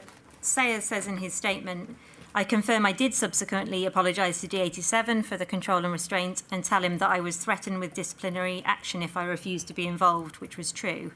Do you remember whether you were threatened with disciplinary action if you refused to be involved as well? I can't recall with great accuracy someone directly saying that would be involved with disciplinary action, but that was the atmosphere, for what better word. Like, we had, part of our job was to go and be a part of a control and restraint team, and it was under the belief that if you didn't go, you're not doing your duty, so therefore by default it would come back as a disciplinary as such, if that makes any sense at all. Yeah, it's also what you said to the PSU. Chair, you have this at tab 5. I won't get it on the screen, but you say DCO Stokes, that's you, believed it was a misinterpretation of the words used. He wrote that he said he had to do it as per his duties as a DCO. He was duty bound to carry out control and restraint when required. Did you know that if you didn't do it, you'd be subject to disciplinary action, or was that an assumption, if you remember? I believe, from what I can remember, it would have been an assumption because, we took it as like previous jobs. If you didn't do what was asked of you, then disciplinary action would follow. So we thought this would be no different. Basically, if we didn't carry out our duties, then we'd get disciplinary. Do you remember talking to Miss? Sorry. Do you remember talking to Mr. Sayers about it beforehand, saying maybe we could talk to him, or? No, sorry, I don't recall any such conversations. Or about what might happen if you refuse to take part?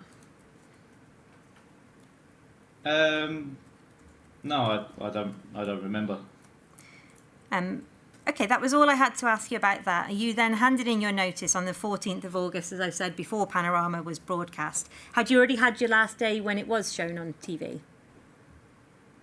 I can't remember exactly. I only remember that I was out of Brook House, or like I say, left, and then the Panorama video showed. Yeah. And the only reason I remember that is because I was assumed to be the one that would be under suspicion of broadcasting such program to the BBC. So that's the only reason I remember it. But yeah, I can't comment with what accuracy and what day that I left when the video was released. Did you watch it when it was on TV? Yes, I saw it on TV. Yeah, I can't remember how many years ago it was now or when it was, but I remember seeing it, and then that was it. And how did you feel when you watched it? Pretty shocked, but I was a bit concerned that people were accusing me because I didn't want those accusations. It was a bit of like a shock moment. Like, it was released, and I was like, okay. And then I saw it, and then obviously saw bits of myself in it. And although looking at it back now, he felt like he was in his right manner to do so, which at the time I felt pretty angry and betrayed because obviously I was so super stressed, and obviously, like I said before, I felt betrayed already, and it added to it. But from this point of view, I believe he done the right thing. But I wish that he showed more surrounding instead of the bits that he's just shown you. I wish you got a whole picture of the environment of Brook House instead of just the little bits that he showed you. It does paint people in a real bad light. Mr. Stokes, I didn't have any further questions for you, and unless the chair does, I'm just going to check. I don't have any questions for you, Mr. Stokes. Thank you. Thank you, Mr. Moore. So that's the end of your evidence, and we can let you go, but you can stay on the line if you want to be in contact with our witness team. So, Chair, that's the end of the evidence of Mr. Stokes. Thank you, Mr. Stokes. I'm very grateful that you've taken the time and made the effort to connect from where you are. It's been very important to hear your evidence, so thank you again. Thank you very much. Thank you. Thank you. Chair, we'll return tomorrow for the evidence of Karen Churcher, Chrissy Williams and Sean Sayers. Thank you. My apologies that we have kept you late, everybody. I'm very grateful, but it's important to get through the evidence today. Thank you. Thank you. All rise, please.